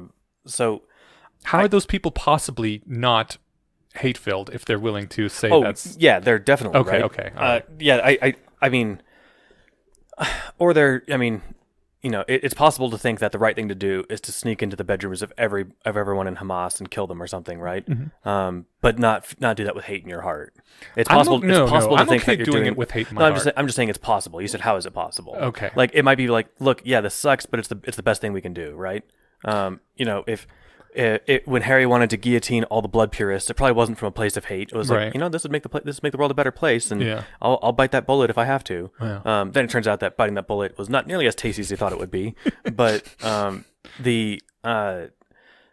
so yeah, this is like a definitions argument, right? Like with the Proud Boys, I don't know if they fall into the group of terrorists or not, because I don't really like that. I mean, we went back on this when we were talking about the insurrectionists. Like, were they terrorists? Like, in the sense that they politically inspired terror, sure, but I almost don't give them the street cred of a terrorist, right? Yeah. Like, I'm more scared of terrorists than, or if I lived near them, than I am of the insurrectionists that live in my home state, right? Yeah. Like, these are for the most part a bunch of just, you know, impotent, weak-willed, and that's just charitable. I mean, but for the most part, they are politically impotent and not scary. Yeah. You know, who I forget who it was. Someone called it the gravy seals. You know, watching these people just huff and puff walking up the stairs. Didn't two of them die of like overexertion? Something like that, yeah. And so, like, I don't think the actual causes were ever released, but that, yeah, is what it looks like. And, you know, I think at least one fell and died climbing that thing. So, you know, Right. they're not the kind of nimble, and, you know, then again, neither are most terrorists. They're not going to be the nimble Navy SEAL folks that I have to worry about jumping into my second story window from ground level like a Spider-Man creature. But, all right, I realize that's a high bar, but, I mean, you could do it with an assist from someone. yeah. Where was I going with this? About the Proud Boys, and, or what was the setup? That hate groups and terrorist groups are kind of indistinguishable in people's heads, and I don't think they necessarily should be. And maybe that is a symptom of hate is this horrible thing which must be expunged. Yeah, maybe. I can see that. Yeah. And also, like, I mean, I kind of wanted to get this later, but I think hate does have a place. It is motivating. Like, you're not likely to go down to, you know, Afghanistan or the places where ISIS held territory. I think they've all been kicked out of them now, and fight against them just because, you know, yes, the world would be better off if they weren't in power, but like, hate will motivate you to go down there and get revenge for the things they've done.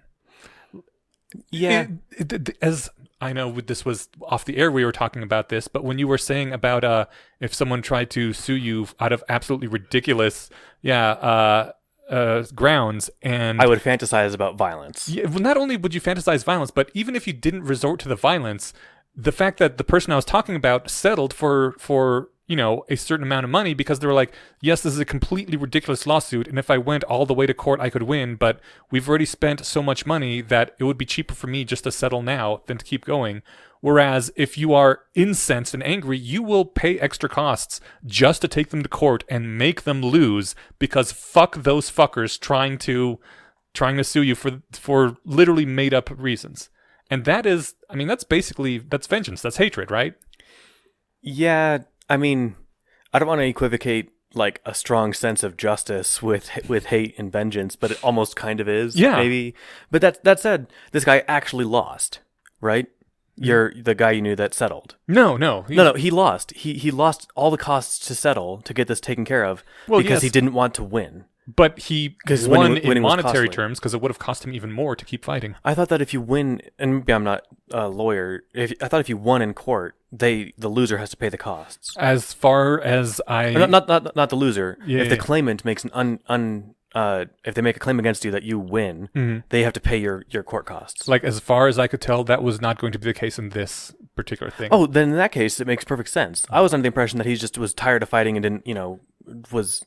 So that's different. If I thought I would lose more money by fighting it, then I might just settle, right?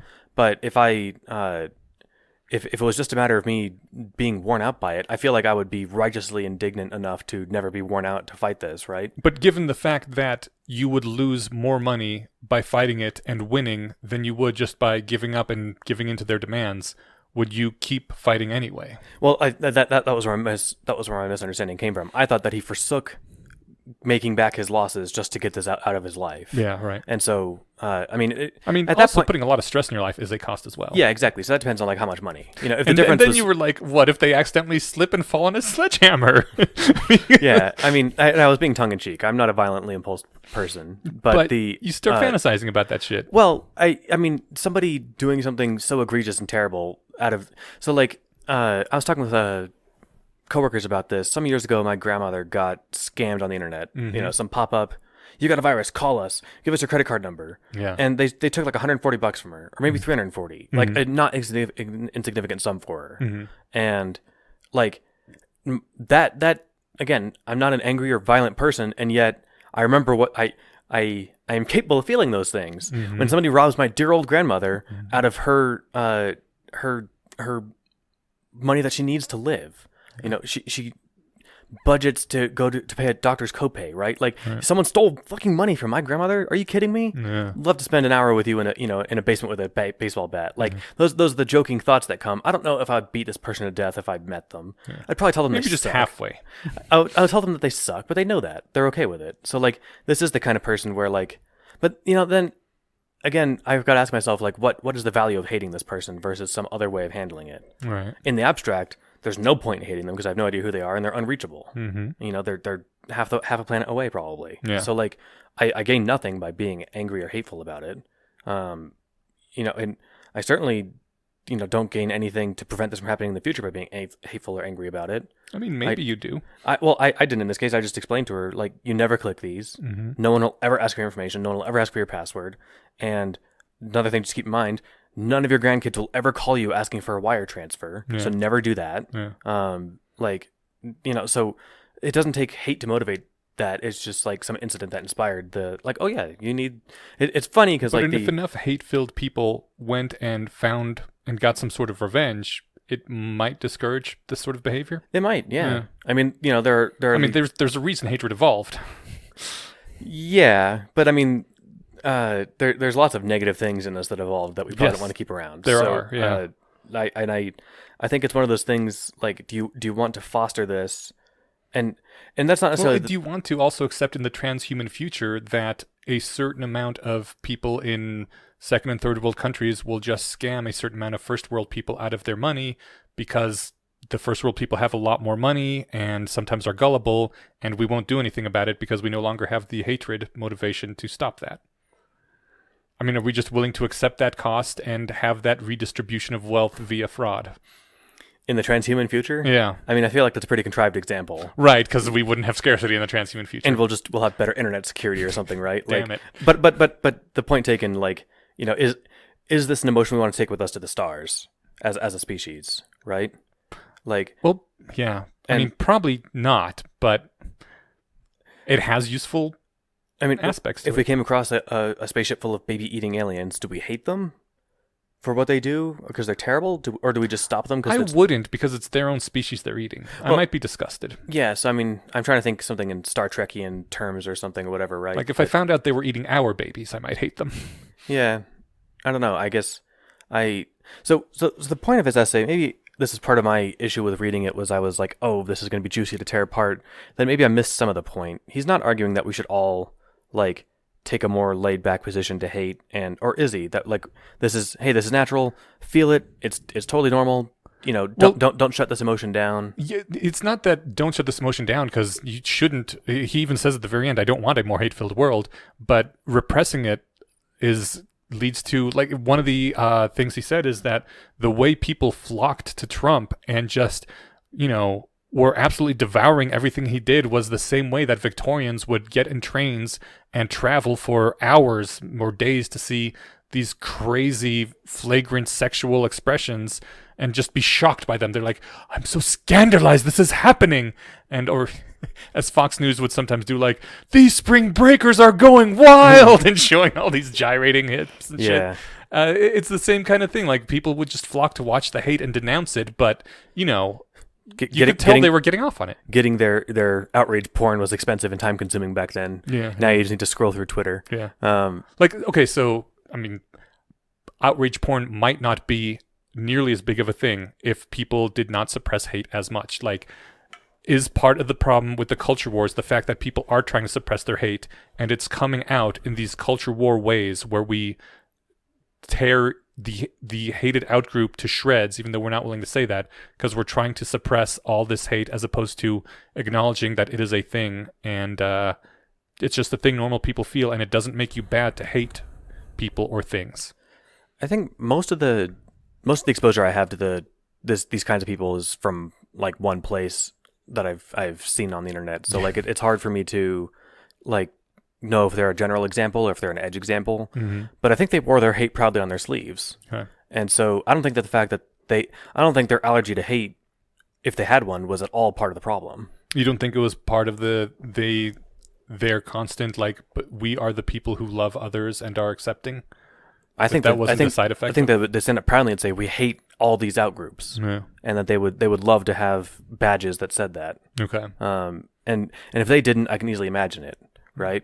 Like a lot of this, I mean, standing up proudly and saying you hate the Proud Boys or you hate Al Qaeda, that doesn't lose you any political capital. No, if anything, Al Qaeda might. It gains you political capital. Yeah. I guess it depends on which side of the nation you're talking to.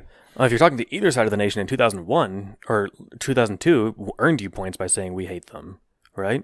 Yes. Yeah. So like, not the Proud Boys, but Al Qaeda, and so like, it's. I mean, I do remember when Osama bin Laden was killed, and almost immediately a lot of people said we shouldn't celebrate his death because any human dying is a tragedy. But like, if Trump had died in office, people would have been partying. People did party when Scalia died, and I don't think they were wrong. And I was also on the side of, hey, let's not celebrate the death of a human at that time. And now I'm thinking back, I'm like, was I being a hypocritical son of a bitch? I mean, because I also, like, to be fair, I wasn't hypocritical because when Scalia died, or when any right-wing person I hate dies, I also always say, it's always a tragedy when a human dies and we shouldn't celebrate it. So at least I'm not hypocritical outwardly, like some people I saw. But on the other hand, I was kind of happy on the inside. I remember when you told me that, what's his name? Mitch McConnell fell and broke his shoulder. Right. And I was like, I hope it hurts. And, then I immediately was like, well, on the one hand, I don't like this guy. Mm-hmm. The idea of him, having to, not getting a good night's sleep because his shoulder hurts, puts a skip in my step. But that's not a way I want to feel. Right. And so, like, it, again, I like the. You don't think you might be more psychologically healthy to admit that I hate this person and that is a natural way to feel? I think it's like, what do I do with that hate? And then maybe we need to either taboo or define hate carefully. But like, I go back to my example with Angel Dust and Pedro Pascal. Yeah. Like, if he hated her, he would never have talked with her and brought her to the light side of the Force. Yeah. And like that's my main hang up on this. Mm-hmm. Is like I can acknowledge that yes, it's understandable and human to respond to this person with hate. Mm-hmm. But then I can also say, and I should, either allow myself to feel that and move past it, or even suppress it so I can do the right thing. Yeah. And so like I don't see that as a contradiction or even a bad thing. This is going to maybe sound like a slight tangent, but I forget which presidential election it was where the first Bush ran. God, who did he run against? Dukakis, maybe? But I remember in one of the debates, the death penalty was a bigger deal at the time, I guess. And the Bush asked his opponent, God, I swear, I think it was Dukakis, I don't know, asked his opponent, would you be for the death penalty for someone who raped your wife? And like, man, that's a hard-hitting question. Yeah, that's a brutal fucking question. Leaving everything else I know about George Bush Sr. aside, that's kind of a baller thing to ask during a debate. Yeah, and like, I found that question incredibly hard, and I've had for a long time, because how the hell do you answer that? Like, you're not supposed to be for the death penalty for anyone. And you're definitely not supposed to say, no, the state shouldn't kill them because I want to kill them. Yeah. But on the other hand, like, I mean, I think that was one of the things that made him lose the election, because you look really weak. Like, either you go back on your principles, or you say, no, I don't love my wife that much. I don't think the guy who raped her should be executed. Like, ultimately, this I think that was one of the side effects of, at the time, it hadn't spread to the right yet, but the left was already feeling this, like, we cannot abide any sort of hate. Like, maybe the right answer would have been like, I would want to kill him. I would hate him, and I would hope he dies. But I don't think that the state should have the same emotional drives that I as a person do. And like, it's good policy to not allow the state to execute people. So even though I would want to kill him, I'm still not for a law that allows the state to do so. Maybe something like that. I think that's a perfect answer, and one that would have been quote mined and lost you the election. But it's the right answer, right? But that is a part where, it shows that either you have hatred or there's something wrong with you as a human if you don't. Like, how could you not hate someone like that and want them to die? I mean, you would have to be who my mental picture of Fred Rogers or any other saint is, where it's like somehow your first impulse is, God, I hope we can help this person. I would think even Fred Rogers would be, like, I could see maybe someone like that saying, no, I hope we can help that person, but I would consider them a damaged human if they didn't feel, I hate this person and I want them to suffer and die. Yeah, I can see where you're coming from. And, I mean, then it's kind of, maybe damaged is loaded there, because, that might actually be the better way to feel, A, personally, and B, societally. Right. Like, if humanity's take on justice was reform rather than retribution, we'd be way better off. And, like, the idea of, you've done wrong, you need to pay. You deserve whatever happens to you in this dark, terrible pit we throw you in because you're a bad person. That attitude doesn't help anybody. Doesn't help you, doesn't help society, doesn't help the person. And so... But maybe if we could acknowledge that and work through it as opposed to trying to suppress it, Mike. Yeah. I mean, I don't know how much suppression is going on in the legal system, but I'm not a legal person. So I wonder, like... I mean, I guess I'm trying to think of where in my life should I have more hate, if any? Like, that's the thing, is I see hate in people. I felt hate. I can feel hate. Like, again, I'm not some alien. But I'm never happy when I'm feeling hate. Yeah. And I it's not because I feel guilty about it, like I'm a Victorian who wanted to masturbate. Yeah. It's because it's not a good place to be. Yeah. Well, I don't think that you should feel more hate. I don't think that's a good thing at all. The acknowledging, like, I think, where was it that he say? So good to go back to the article, like, he said that in the Victorian era, the privileged classes defined themselves as good, and part of that meant they didn't have sexual desire. And now that, the lower classes were beastly, horde filthy, and sexual beings. And nowadays what defines the good people is that the privileged people claim they don't have hate, and they define the social inferiors as hate-filled bigots. So class bigotry hasn't changed in this case, but like that's what you hear a lot is, they're bigots. They're full of hate. They hate us for our freedoms or whatever. Like, hate is what defines the out group, the bad people, the people that no one should want to be like, right? Yeah.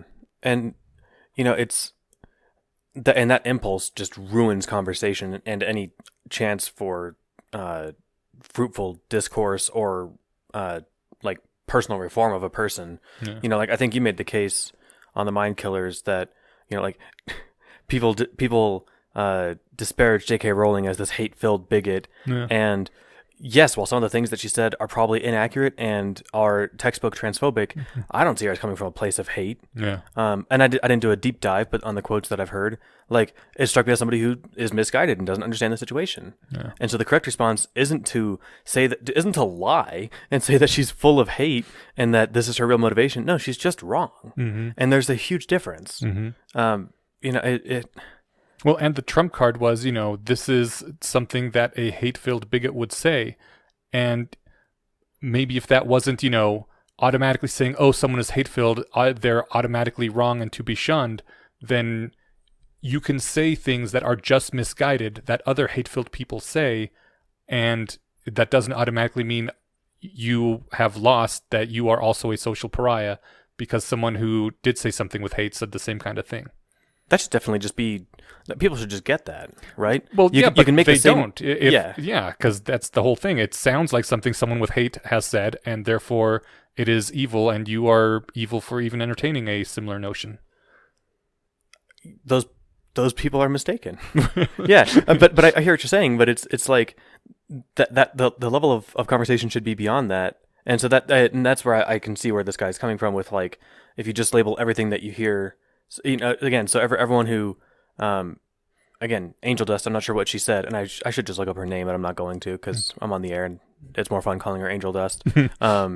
Like, I maybe she said the most transphobic thing someone can say while not being a hate-filled person. Maybe she even was filled with hate and it came around. Mm-hmm. But the point is like, you shouldn't hear that and be like, oh, she made the same sounds as a hate-filled person, therefore she must be full of hate, because she could just be stupid. Yeah. And by stupid, I mean uneducated on the subject, right? Yeah. And so, like, then the solution isn't to dismiss her as this hate-filled monger. It's just like, oh, are you, do you know that this is actually the case here? And then be like, no, I didn't. Oh, thanks. I've now updated. Yeah. Like, that's how these things go, and that's how they can go.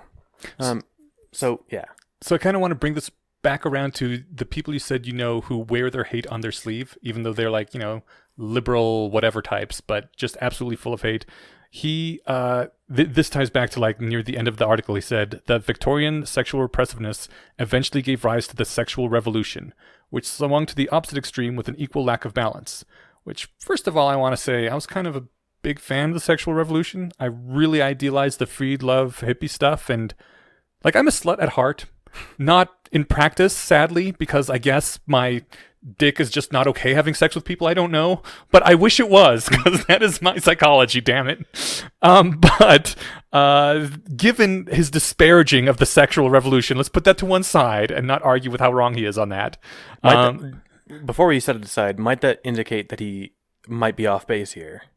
It's actually not central to the point he's making. Yeah, I don't know. Like, maybe I'm wrong about how awesome it is for everyone to be super slutty. I haven't really looked into it. I think it's great, but like I said, I haven't actually looked into it. That's just my feeling. I'm not sure what societal harms could come from people having sex with whoever they want to have sex with, assuming they also want to have sex with them. Well, I mean, nowadays, probably not very much, but maybe still some psychologically. Back before we had birth control and contraceptives and ways to fight STDs, it would have been much worse. But yeah, nowadays, probably not nearly as much. But, there's can be arguments made for less meaningful life or harder to form long-term relationships. I don't know, man. Like I said, I don't get it. All right, we'll move past that. And okay. What was there?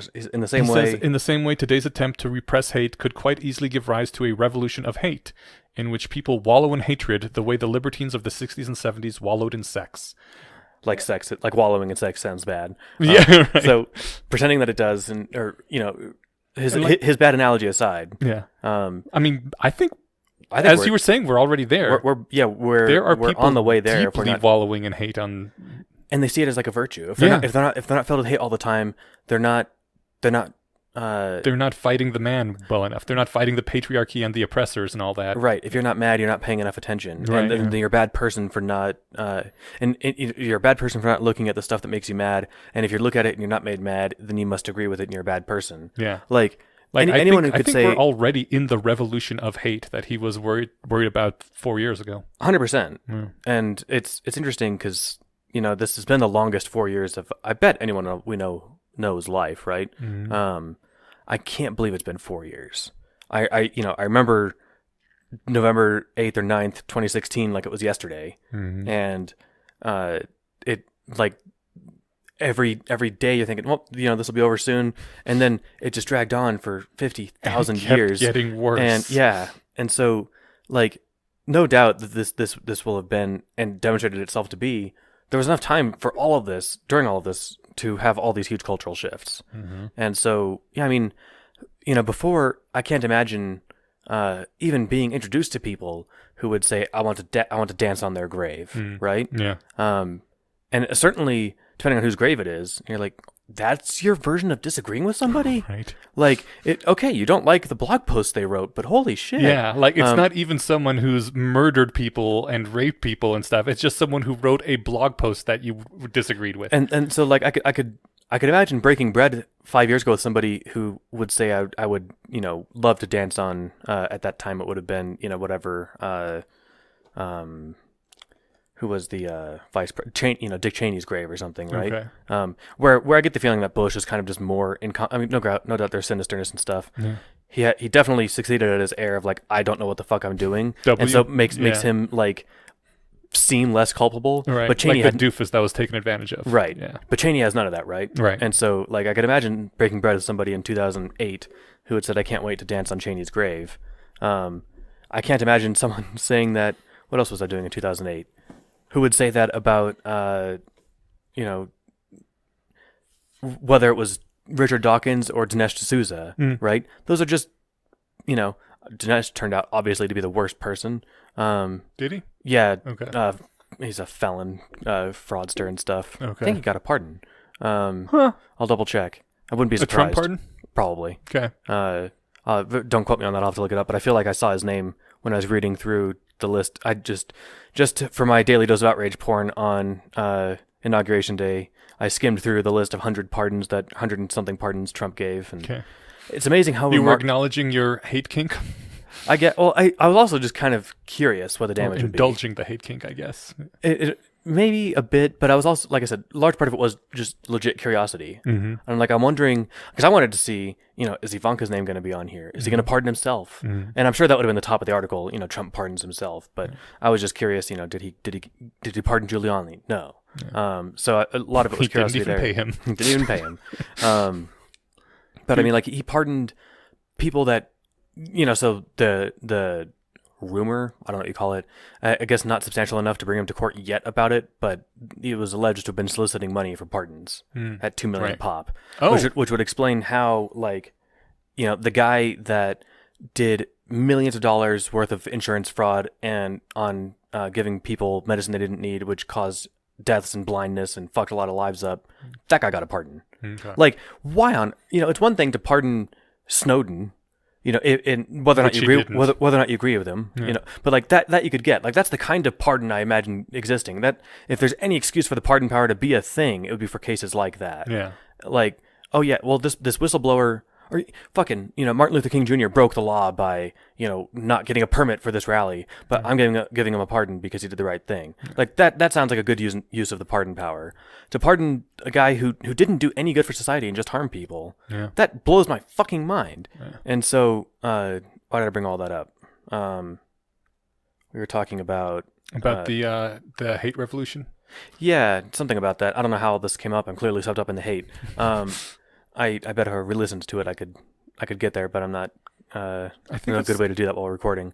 So, what were you gonna say? Sorry. Oh, I was just gonna say one of the reasons I love Scott Alexander and what used to be SSC but is now Astral Codex 10 is that, like, he never ever gets swept away in that. And I don't know if he just, like, doesn't hate things or if he has a really healthy support system of people that he can, like, hate next to and they can all have hate parties together or whatever it is they do, or I don't know, but he never ever does that. He's always reasonable and measured and calm, and there's never, like, a seething loathing that gets through, like just a vilifying of the outgroup in his public writings. I get the impression that he doesn't feel a lot of vilification of the hated outgroup in his life, but that could just be because he does such a convincing job of it in his writing. It could just be that he decided early on, like, I'm not going to let that be part of my writing. Maybe he's just that good of a person. He could be. Yeah. But at the very least, he when he has the time to carefully lay out his thoughts, he leaves that aside, right? Yeah. But it doesn't even sneak in the way you would imagine that if it was, if it was there, right. And it doesn't even sneak in like if he was trying to hide it. Yeah. But again, well, so we're talking about people, are we in the middle of a hate revolution? Probably. Yeah. I don't know. But people have been suppressing it for so long that it's just bursting out now. I wonder if it's suppression or if it's just like my impression is that these people feel like they've had enough, you know, and maybe they saw where being nice got them. It got them 4 years of Trump. No. And so, like, I mean, 4 years of Trump was a backlash against their constant bigotry and hating on, like, what you said about they didn't hate hard enough. well, no, I mean, what you said about the people on the right, that they hate our Christian values, they hate that we love our guns and our Jesus and all that. I think that's entirely true. I think all the people did hate that. They just pretended not to. They would, call them the flyover states and make fun of gun ownership. Yeah. They would call them a basket of deplorables, I guess. They would pretend that they were full of love and everything, but they hated them, and you could tell, and they could tell, and I think that's one of the reasons Trump got elected, and that is when things kind of started falling apart, and people stopped suppressing the hate so much, and we got into the new hate revolution. Yeah, I'd be curious to read if this guy wrote a follow-up 4 years later. Just to now analyzing what we've seen since, because like I don't see people suppressing their hate. I see people, if you're not hating, you're not caring enough. I see some people still trying. And again, I'm not out there very much, so what I see is very limited. Yeah. I think that's I don't know. Maybe that's part of what has driven me away from the left, is that I'm still pretending I don't hate things, and they aren't anymore, and we couldn't abide each other. Well, but then, I mean, would you be a better person if you were screaming right alongside them? No. So that's where I get tied up with this, is like. But I mean, I've also, I don't know. That's why I feel like maybe this article almost hit the point pretty well, but I feel like it set itself up too high to try and equate these two, and like the sex revolution, or the sex positivity and hate positivity.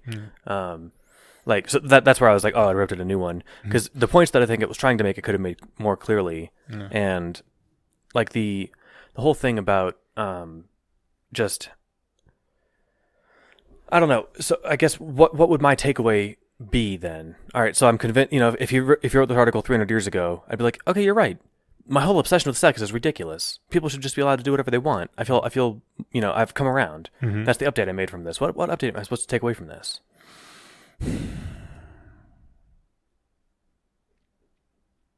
I mean, it certainly can't be analogous to how I should feel about sex if I'd come around 300 years ago, right? The what he says at the end is that there's actions that deserve to be condemned, and individuals and ideas for whom the hot fury of flame or hate is appropriate. And then he says, hate is like sex. There are certain times, places, and contexts where it's appropriate. There are many, many others where it's not. You can recognize its place in life without having to act it out on every occasion.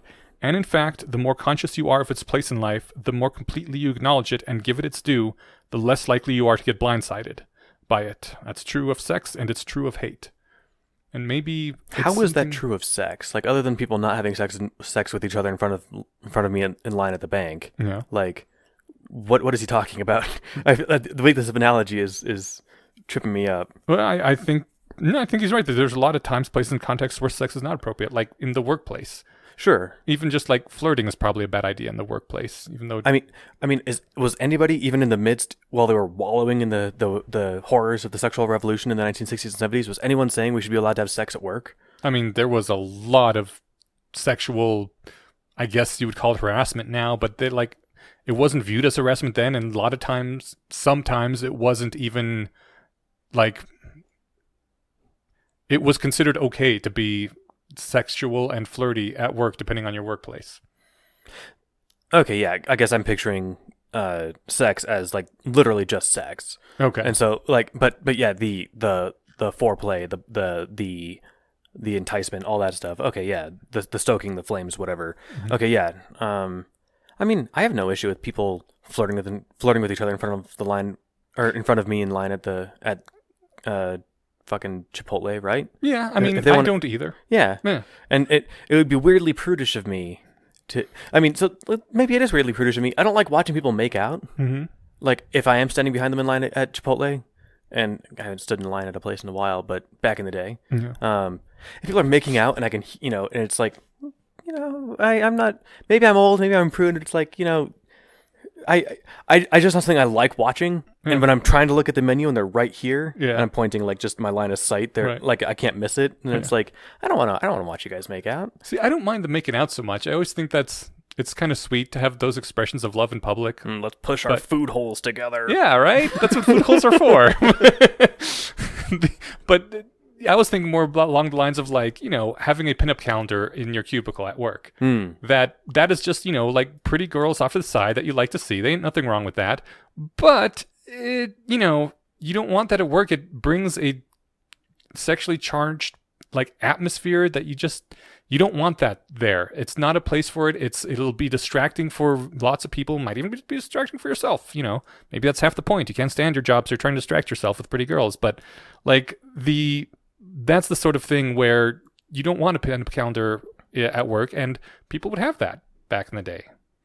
Okay, yeah. All right, so I see the analogy. So then what was the point he was making? He'd said that, acknowledging it, giving its place. So where is its place? Hate's place, that is. So we've acknowledged that sex's place isn't in the cubicle at work in any form, really. Yeah. Maybe... if I'm having a conversation with my wife on the phone and being cutesy or something, that's different. Right. But, I'm not going to have a salacious photo of somebody, as my desktop wallpaper or whatever, right? Well, I mean, I think keeping sex and politics out of the workplace is a good thing, which is part of the, hate is basically the politics part of that, right? Politics is hate, yeah. Yes, yeah.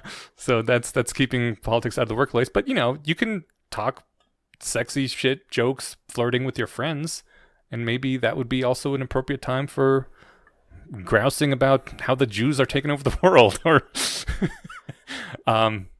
as a joke, obviously not really, but like, yeah, no, I wasn't not responding because of the joke. I was just trying to think of, like, if you're flirty and sexually free with your friends, I can see that as just being, more in true with yourself and everyone's happier. Yeah. If I get together to have a good hate sesh with my friends, do any of us have a good day after that? Maybe. I mean, that's what trolling is, right?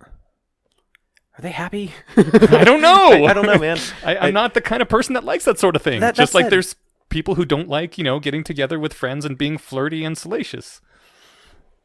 Right. That's not their jam. When I put the question that way to myself, I can absolutely think of examples where I've gotten together with friends and railed on something or some society thing or some group of people or whatever, and it was a grand old time for an hour to just be like, don't these people suck? Oh my god, yeah, let me tell you my story. Oh no way, you hear this. Yeah. It is a way to pass time in an engaging way that I didn't come out of feeling worse off, right? Yeah. So maybe that's what he's saying is don't pretend that's not hate. I guess so. Yeah. Don't think that you're above hate, that you're not a hateful being, just the way that the Victorians thought they weren't sexual beings. Or not hateful, because that makes you sound like all of it is hate, but, a person capable of it. Yeah, a person not only capable of it, but sometimes motivated by it. All right. Acknowledge that and accept it. We might have done this at the top, or we might have ought to have done this at the top of the episode. Does hate just mean exactly what we think it means? The harsh negative emotion? I would think of hate as... I know we talked about this last episode too, but I think of hate as a combination of anger and loathing that makes you want to see somebody suffer. Okay, so I haven't quite shared the makes people suffer part. Okay. Like, if I had those, I mean, so I think it was at my bachelor party where we told me about Mitch McConnell and we had that joking conversation in the hallway, and then I think you felt better when you thought about him suffering, right? And you, I think, were even the one who's like, well, he shouldn't be in pain. Right. And so, like, don't get me wrong, you weren't wrong to say that, but, like, I don't know if, I'm not sure if that's the... I'm like, was I in denial? No, you're fine. That's not what I was thinking of. I was just thinking, like, I imagine, like, I've had conversations with people where it's like, oh my God, aren't these people the worst? And whatever group it is. I mean, we all sat and didn't quite make fun of, and I think we were quite charitable to the insurrectionists and last month. Yeah. But like that was basically us having fun, patting each other on the back for like how dumb and wrong these people are, right? Yeah. But it wasn't us saying, and I hope, man, like the one who fell and broke his leg. I don't know if anyone did. I'm so glad that he's going to limp for the rest of his life. None of us said or thought that, right? Right. Or maybe some of us thought that, but I kind of wish we had Wes on this episode, because he is my example of someone who, like, acknowledges and embraces the fact that he hates some things and is okay with it, and some people and is okay with it. Because I think he's pretty functional. Yeah, I mean, I and think, is just willing to say, yeah, I hate these people and fuck them. well, I guess then my question to the hypothetical Wesses of the world is like, is that an avenue to making the world a better place? Are you going to reach the people and or maybe that's just not your job. Maybe you don't care to. Yeah. But I mean, if you've ever had a conversation with somebody and brought them around to the right side of an issue as you understand it, Yeah, it's immensely rewarding. Definitely better. Yes. Yeah. And like, you know, I've had conversations where I've talked people, and I've never, I guess, sat down with somebody of Proud Boy level hatred or whatever like that I had to talk with. But I've talked to people who, you know, were what hate-filled people would call transphobes, but I would just say were ignorant about this sort of thing. Mm-hmm. And, you know, to the point where they were even like annoyed about, you know, some of the issues of trans rights activism and stuff. Mm-hmm. And I would talk with them, and then at the end they're like, I hadn't thought of it that way. You make a compelling point. Yeah. And like, that's immensely rewarding. And you don't get there if you just say, fuck you, I hate you. Yeah. Well, I think there's a social advantage, a sort of defensive advantage to being seen as spiky, that if you know, try to hurt me, you will be hurt in return. And that's what hating will get you. Like, people will say, you know, that group hates me, I'm not going to go fuck with them. And of course, you would much rather, like you said, have the conversions and have everyone be more net sum, working together, positive. But lacking that, having some defensive air of, you know, don't fuck with us because we hate you and we'll hit you if you come over here, might be adaptive in situations. Yeah, and, you know, like, you and I will never get a chance to bring Donald Trump to the light side of the force. Right. So if you and I wanted to, you know, hang out and shoot the shit for an hour about how much he sucks and how uncomfortable we hope his jumpsuit is when he's in prison, like, you know, that's more of the like the appropriate place for hate that the author is talking about then. Yeah. And while that might not be a productive conversation because we're not getting anything done, we're having fun, right? I mean, I guess like lots of times not everything has to be productive. Lots of times hate is reserved for people that you fear for some reason because they've harmed you or you're afraid they're going to harm you. Like, you can hate Trump because he had a lot of power. You can hate the people that were trying to sue you because they were trying to take things from you and were, you know, showing a willingness and ability to at least try and impose costs on you. Like, lots of times hate is defensive, right? Isn't that why some of the homophobes that really hated the gay people were hateful that way, because they themselves were gay and were trying to fight against it? Yeah, and maybe I'm reaching at this point. Well, no, there's definitely something to that with I mean, it happens too often for it to be a coincidence, right? Yeah. You know, you get a pastor who's just been anti-hate, pro-gay conversion therapy their whole life, and then you catch them doing blow off of the, you know, erect penis of a male prostitute, and like generally the people who hate Jews are people who are also scared that they're taking over the world, right? So hate doesn't sound at all beneficial in those contexts. Well, no, but in part that's because they're wrong. So like, it might make sense to like correctly hate the invading alien species who's trying to wipe us out if they were real, right? Or Al-Qaeda. I think it's right to hate them. Yeah. They do terrible things. They hurt people. They want us to stop existing and impose their values on us, which are abhorrent to us. I think it's entirely right to hate them. Is it possible to hate like a set of ideas without hating the adherents of it? Like, because I mean, there are people who left Al-Qaeda and said, fuck that, I can't believe it, they were horrible. But all ideas reside inside people's brains. Yeah. I guess if, like... That's a deeper conversation that we would have to spend more time on. Yeah. All right, so here's my dictionary's definitions of hate. Okay. And one of the examples is I hate Mexican food, so, like, that's not... That's very different. Right. We're not talking about that kind of hate. So we've got the verb, hate/detest, dislike intensely, feel antipathy or aversion towards. And then there's the noun, the emotion of intense dislike, a feeling of dislike so strong that it demands action. That I like. I like the second one there. Yeah. Because like intense dislike, you know, that's the verb. I hate onions, right? Yeah. But that demands action. The action is I won't cook with them or whatever, right? But like no, the action is I will destroy all onions in the world. So yeah, it's I guess, and I'm not going to the dictionary to define reality. I'm just trying to figure out if we're talking about the same thing, and I think we are. All right, so let's. I want to go back to what he was saying that we should do. You had a thing. Quick digression into like the lightning.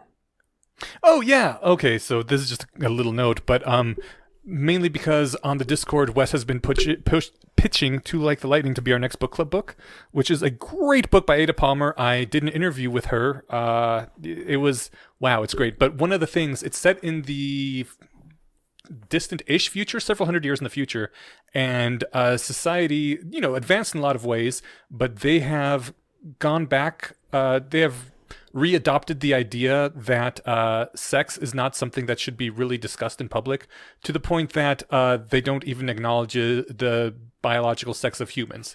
Everyone has they them pronouns, except of course for our protagonist. He is, first of all, insane, and also an outcast from society. So he genders everyone that he runs across, but because he was raised in a society that doesn't have genders, he's misgendering them constantly and doesn't know it. It's really cool. But anyways, in To Like the Lightning, they have suppressed all their sex deeply, much like the Victorians did. And do they not acknowledge that's where people come from? No. I mean, they acknowledge some realities of it, but that ends up being one of the conflict points in the books, is that when they run into someone who has acknowledged the fact that sex is a human drive and that people are driven by it, and no one is willing to admit this, so she exploits the hell out of it to redirect powerful people to do things she wants to do, because she knows they're motivated by this thing and no one else is willing to acknowledge it, and she knows a secret engine working within them that they can't acknowledge, and so she has some way to change their actions. That it's a really cool way to show how denying reality and denying that we have certain drives can give other people power. And I think that was part of Trump's thing. He knew people were motivated by hate, and he exploited the fuck out of that. Do you remember on both sides the enormous concern of the caravans marching towards the border of immigrants right up until November of 2018, and then they vanished?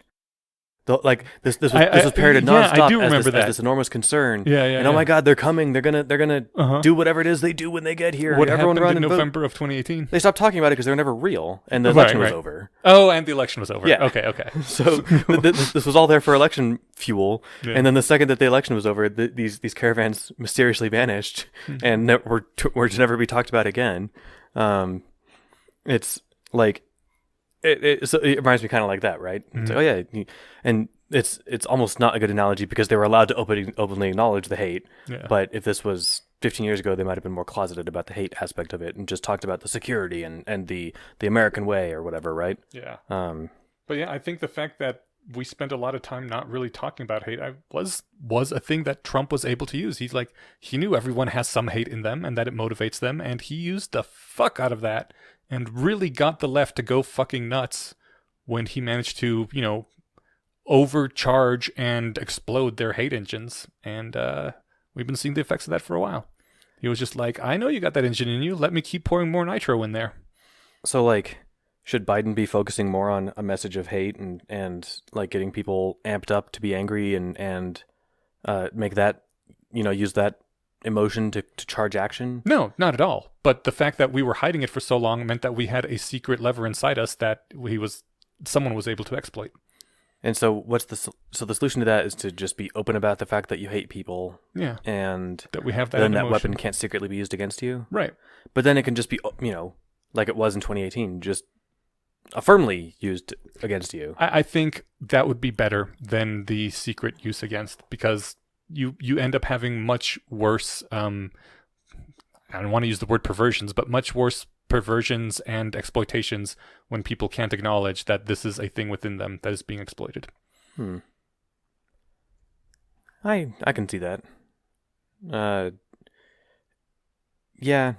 And certainly, I mean, there's also just something disingenuous, arguing with somebody who pretends like their motivation isn't what it really is. Yeah. And I don't like, again, to play the mind reading games, but sometimes you don't have to pretend, right? Yeah. Or you're not reading minds, you're just reading what they're saying. And so you say it's not hate, but you use the word "would love if they died" a lot. Can you explain that? Yeah. Like, I think a lot of the fact that we have things like scissor statements in the modern world, and we have so much Scissor outrage statements? porn. Oh, you don't remember? You didn't read the scissor statements story? No. Oh, okay, great. You're gonna love the story, but it's basically a statement that is obviously true to anyone who sees the statement said, but depending on who you are, it is either obviously true one way or obviously true the exact opposite way. And when you discover that someone exists who thinks it's obviously true the exact opposite way, you want to destroy them forever because how could they be so wrong, you know? Is there a good example? Yes, many. I'm afraid to say any of them because Just don't say which side you come down on, and you should be safe. Or if we want, we can save it for later. I'm just well, okay. So I don't sweat it. I've heard this one personally.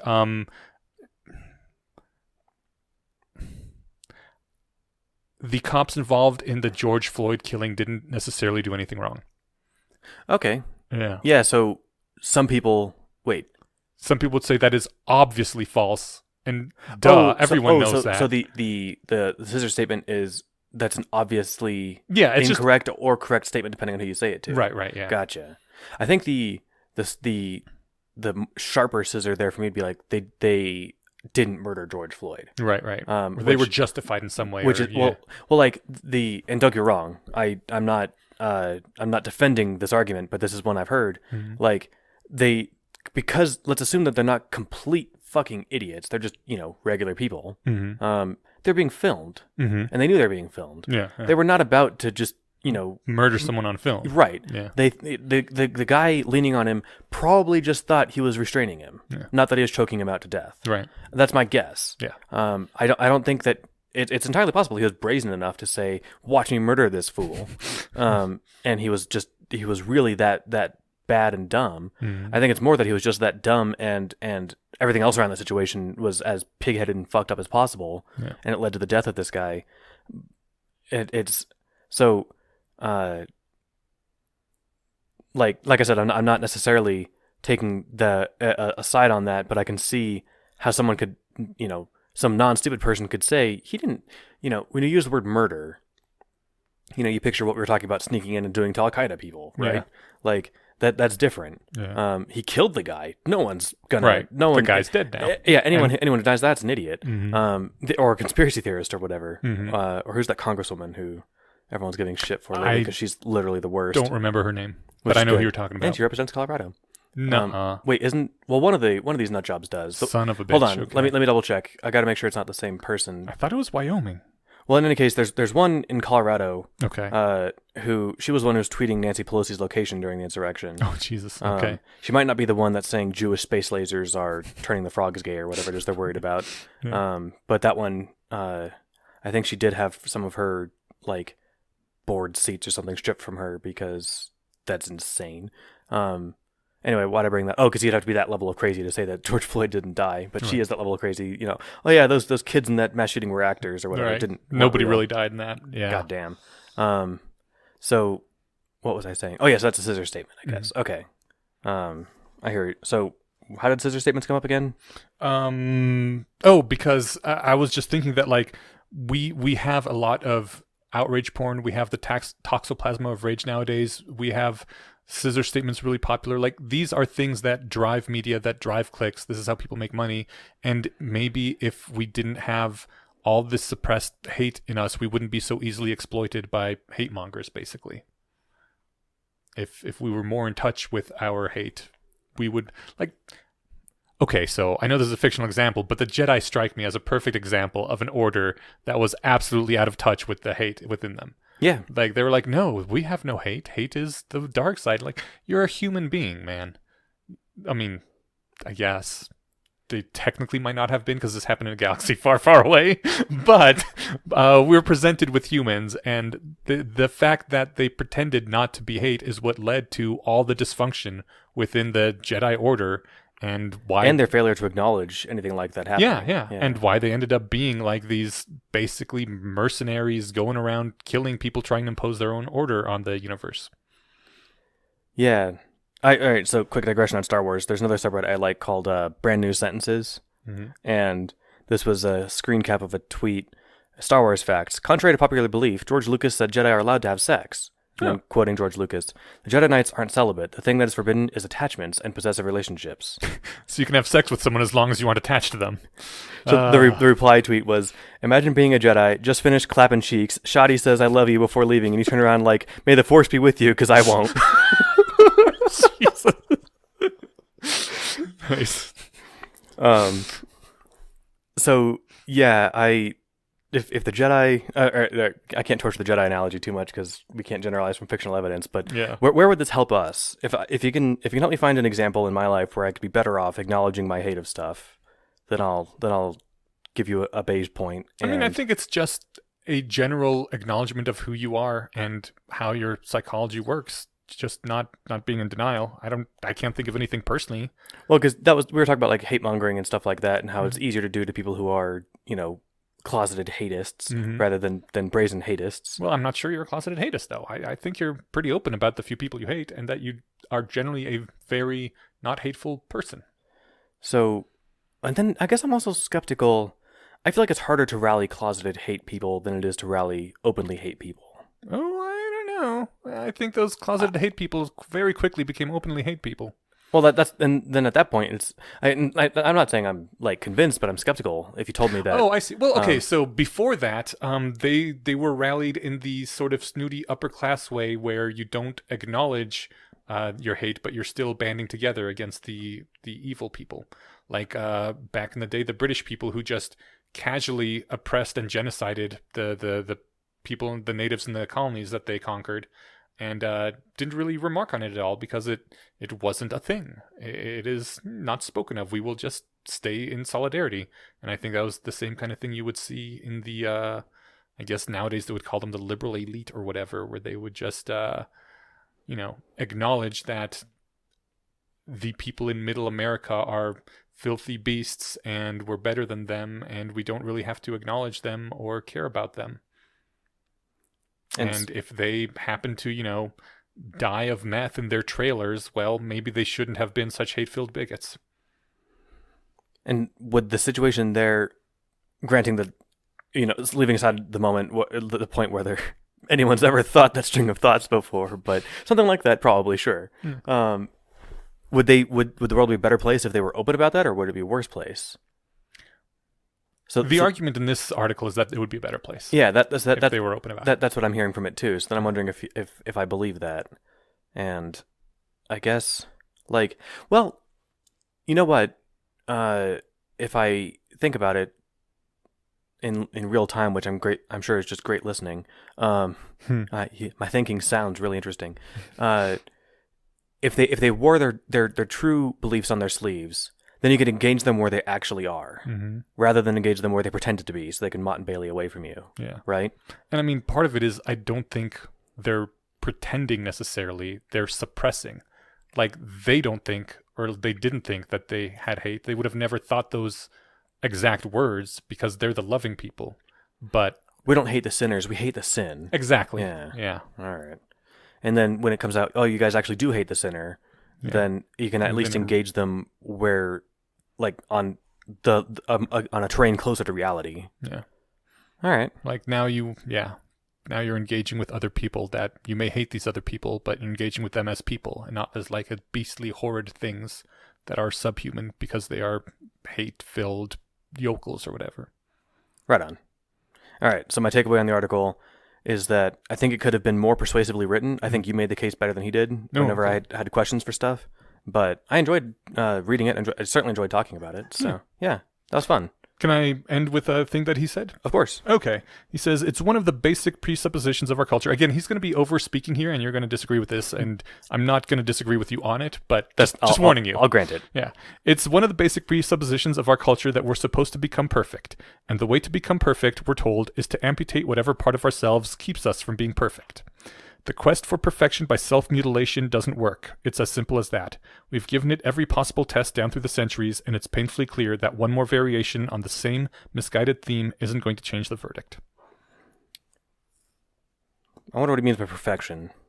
Like, someone who doesn't hate people, doesn't have sex, is but he's speaking more generally about, like, perfection by self-mutilation. Perfection by self-mutilation.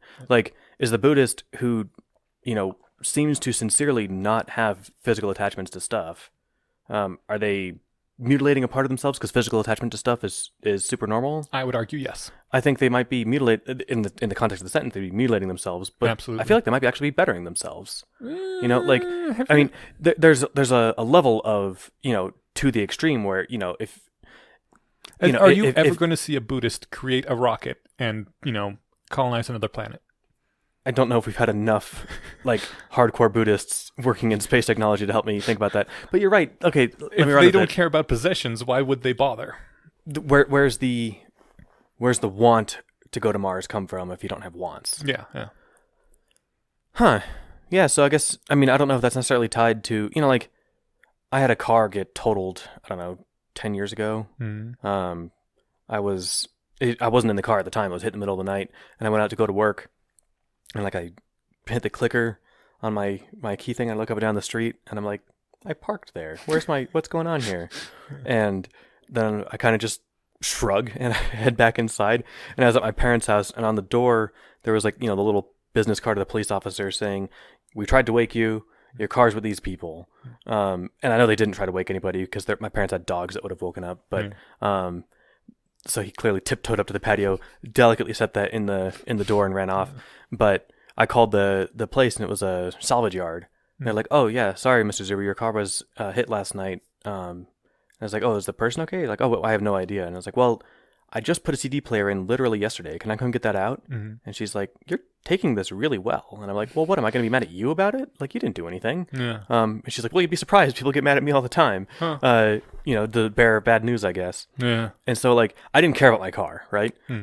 I wanted the CD player out of it, and because I was nice, what happens, the appraiser will come out, assess the car, and then they get it, right? What this junkyard let me do was they let the appraiser come out, assess it, then let me strip the car bare of everything I wanted out of it. Oh, nice. Floor mats, steering wheel cover, CD player, etc. Yeah. So You kept the floor mats, huh? I figured I'll take everything that I could lift out of the car. Okay. But I feel like my non-attachment to my car there had perfect corollary to the story. My car, when it got hit, pinballed into my friend's car parked behind me, damaged his bumper, and he was furious. Granted, his was a car that cost 10 times as much as mine, and he was making payments on because my car was a cheap piece of crap. Maybe it cost 20 times as much as my car. I think it was just a $30,000 new car. Mine cost $1,500 from somebody down the street. So he was understandably upset, and yet all this did for me was like, well, how am I going to get to work? But I wasn't mad, and I feel like that was a positive, right? Yeah. So there's a level of having detachments from wants. Maybe there's something. The reason I'm making this point, there was actually no reason when I started, but I can drive it home and say that there might be a place to have these this strong, detesting, hate-filled emotion, but you can have it in a way that is like in way smaller doses than people often have. Oh, without eliminating it entirely. Yeah, he makes the same argument. Yeah. Okay. There's a good medium. And we're not there. And most Right. people who as hate people aren't there either. Yeah. Okay. Yeah. All right, author guy. We're getting along better now. Let me find his name, so I'm not just. It was John Michael Greer. John Michael Greer. That name's familiar. I know I've heard the name. I'll have to look into it later. Okay. All right. Well, cool. Yeah. That was everything. I had fun. It was an interesting conversation. Yeah. And, if we get some feedback and if Jace wants to talk about it, or maybe we said everything he wanted to say, or maybe didn't find this interesting or something, we might revisit the topic. But before we go, we've got to think, oh man, I'm sorry. Carol William Akason? There's not a tilde, a little umlaut. No, not umlaut is the two dots. What's the comma above a letter called? Oh, that accent mark? Yeah. Maybe it's an accent mark? I'm sorry I butchered your name. I'll say it like 3 different ways, and I'll probably be wrong each way, but hopefully one of them is close. Carol William Akason, Carol Wyam Akason, and Carol William Akason. However you say your name, I'm really sorry. You rock. You saved the day today. Yes. By none of us hate you here at the Bacon Conspiracy. No. We have immense respect for you, and all of our listeners also are happy that you are here and donating to us because you have managed to bring this episode to everybody. Yes. You rock, and I'm really sorry. I'm not a very practiced, I don't know, well-traveled reader to the point where I can say things properly. So Stephen really hates names, so he's never gotten good at them. as a proud bigoted American, I only know English. So everything else that's not an obvious American, I just completely can't get my head around. So that was in jest. You rock. Thank you so much. You are awesome. Thank you everyone who helps support us. I mean, we do this because you guys help make it possible. And it's fun. Yeah, that's true. But the help helps. Yes, it does. Saw the budget breakdown for this one. We got the new mic stands. Yeah. You guys, it feels weird saying the same thing every time, so we should just find a good script and stick to it that has all the sincerity laid out, so I don't have to like feel sheepish about saying everything every time. But if it's a script, there's no personality to it. No personality, no emotion. This way, we like have to actually come up with something, and they pay for the him and ha of me trying to say thank you very much for your gracious support of the show, and anyway, it means a lot. You guys all rock. It really does. Okay, this has gone on for a while, so we should cut it now. Sounds good. All right. Catch you back here in a couple weeks. Bye, everyone.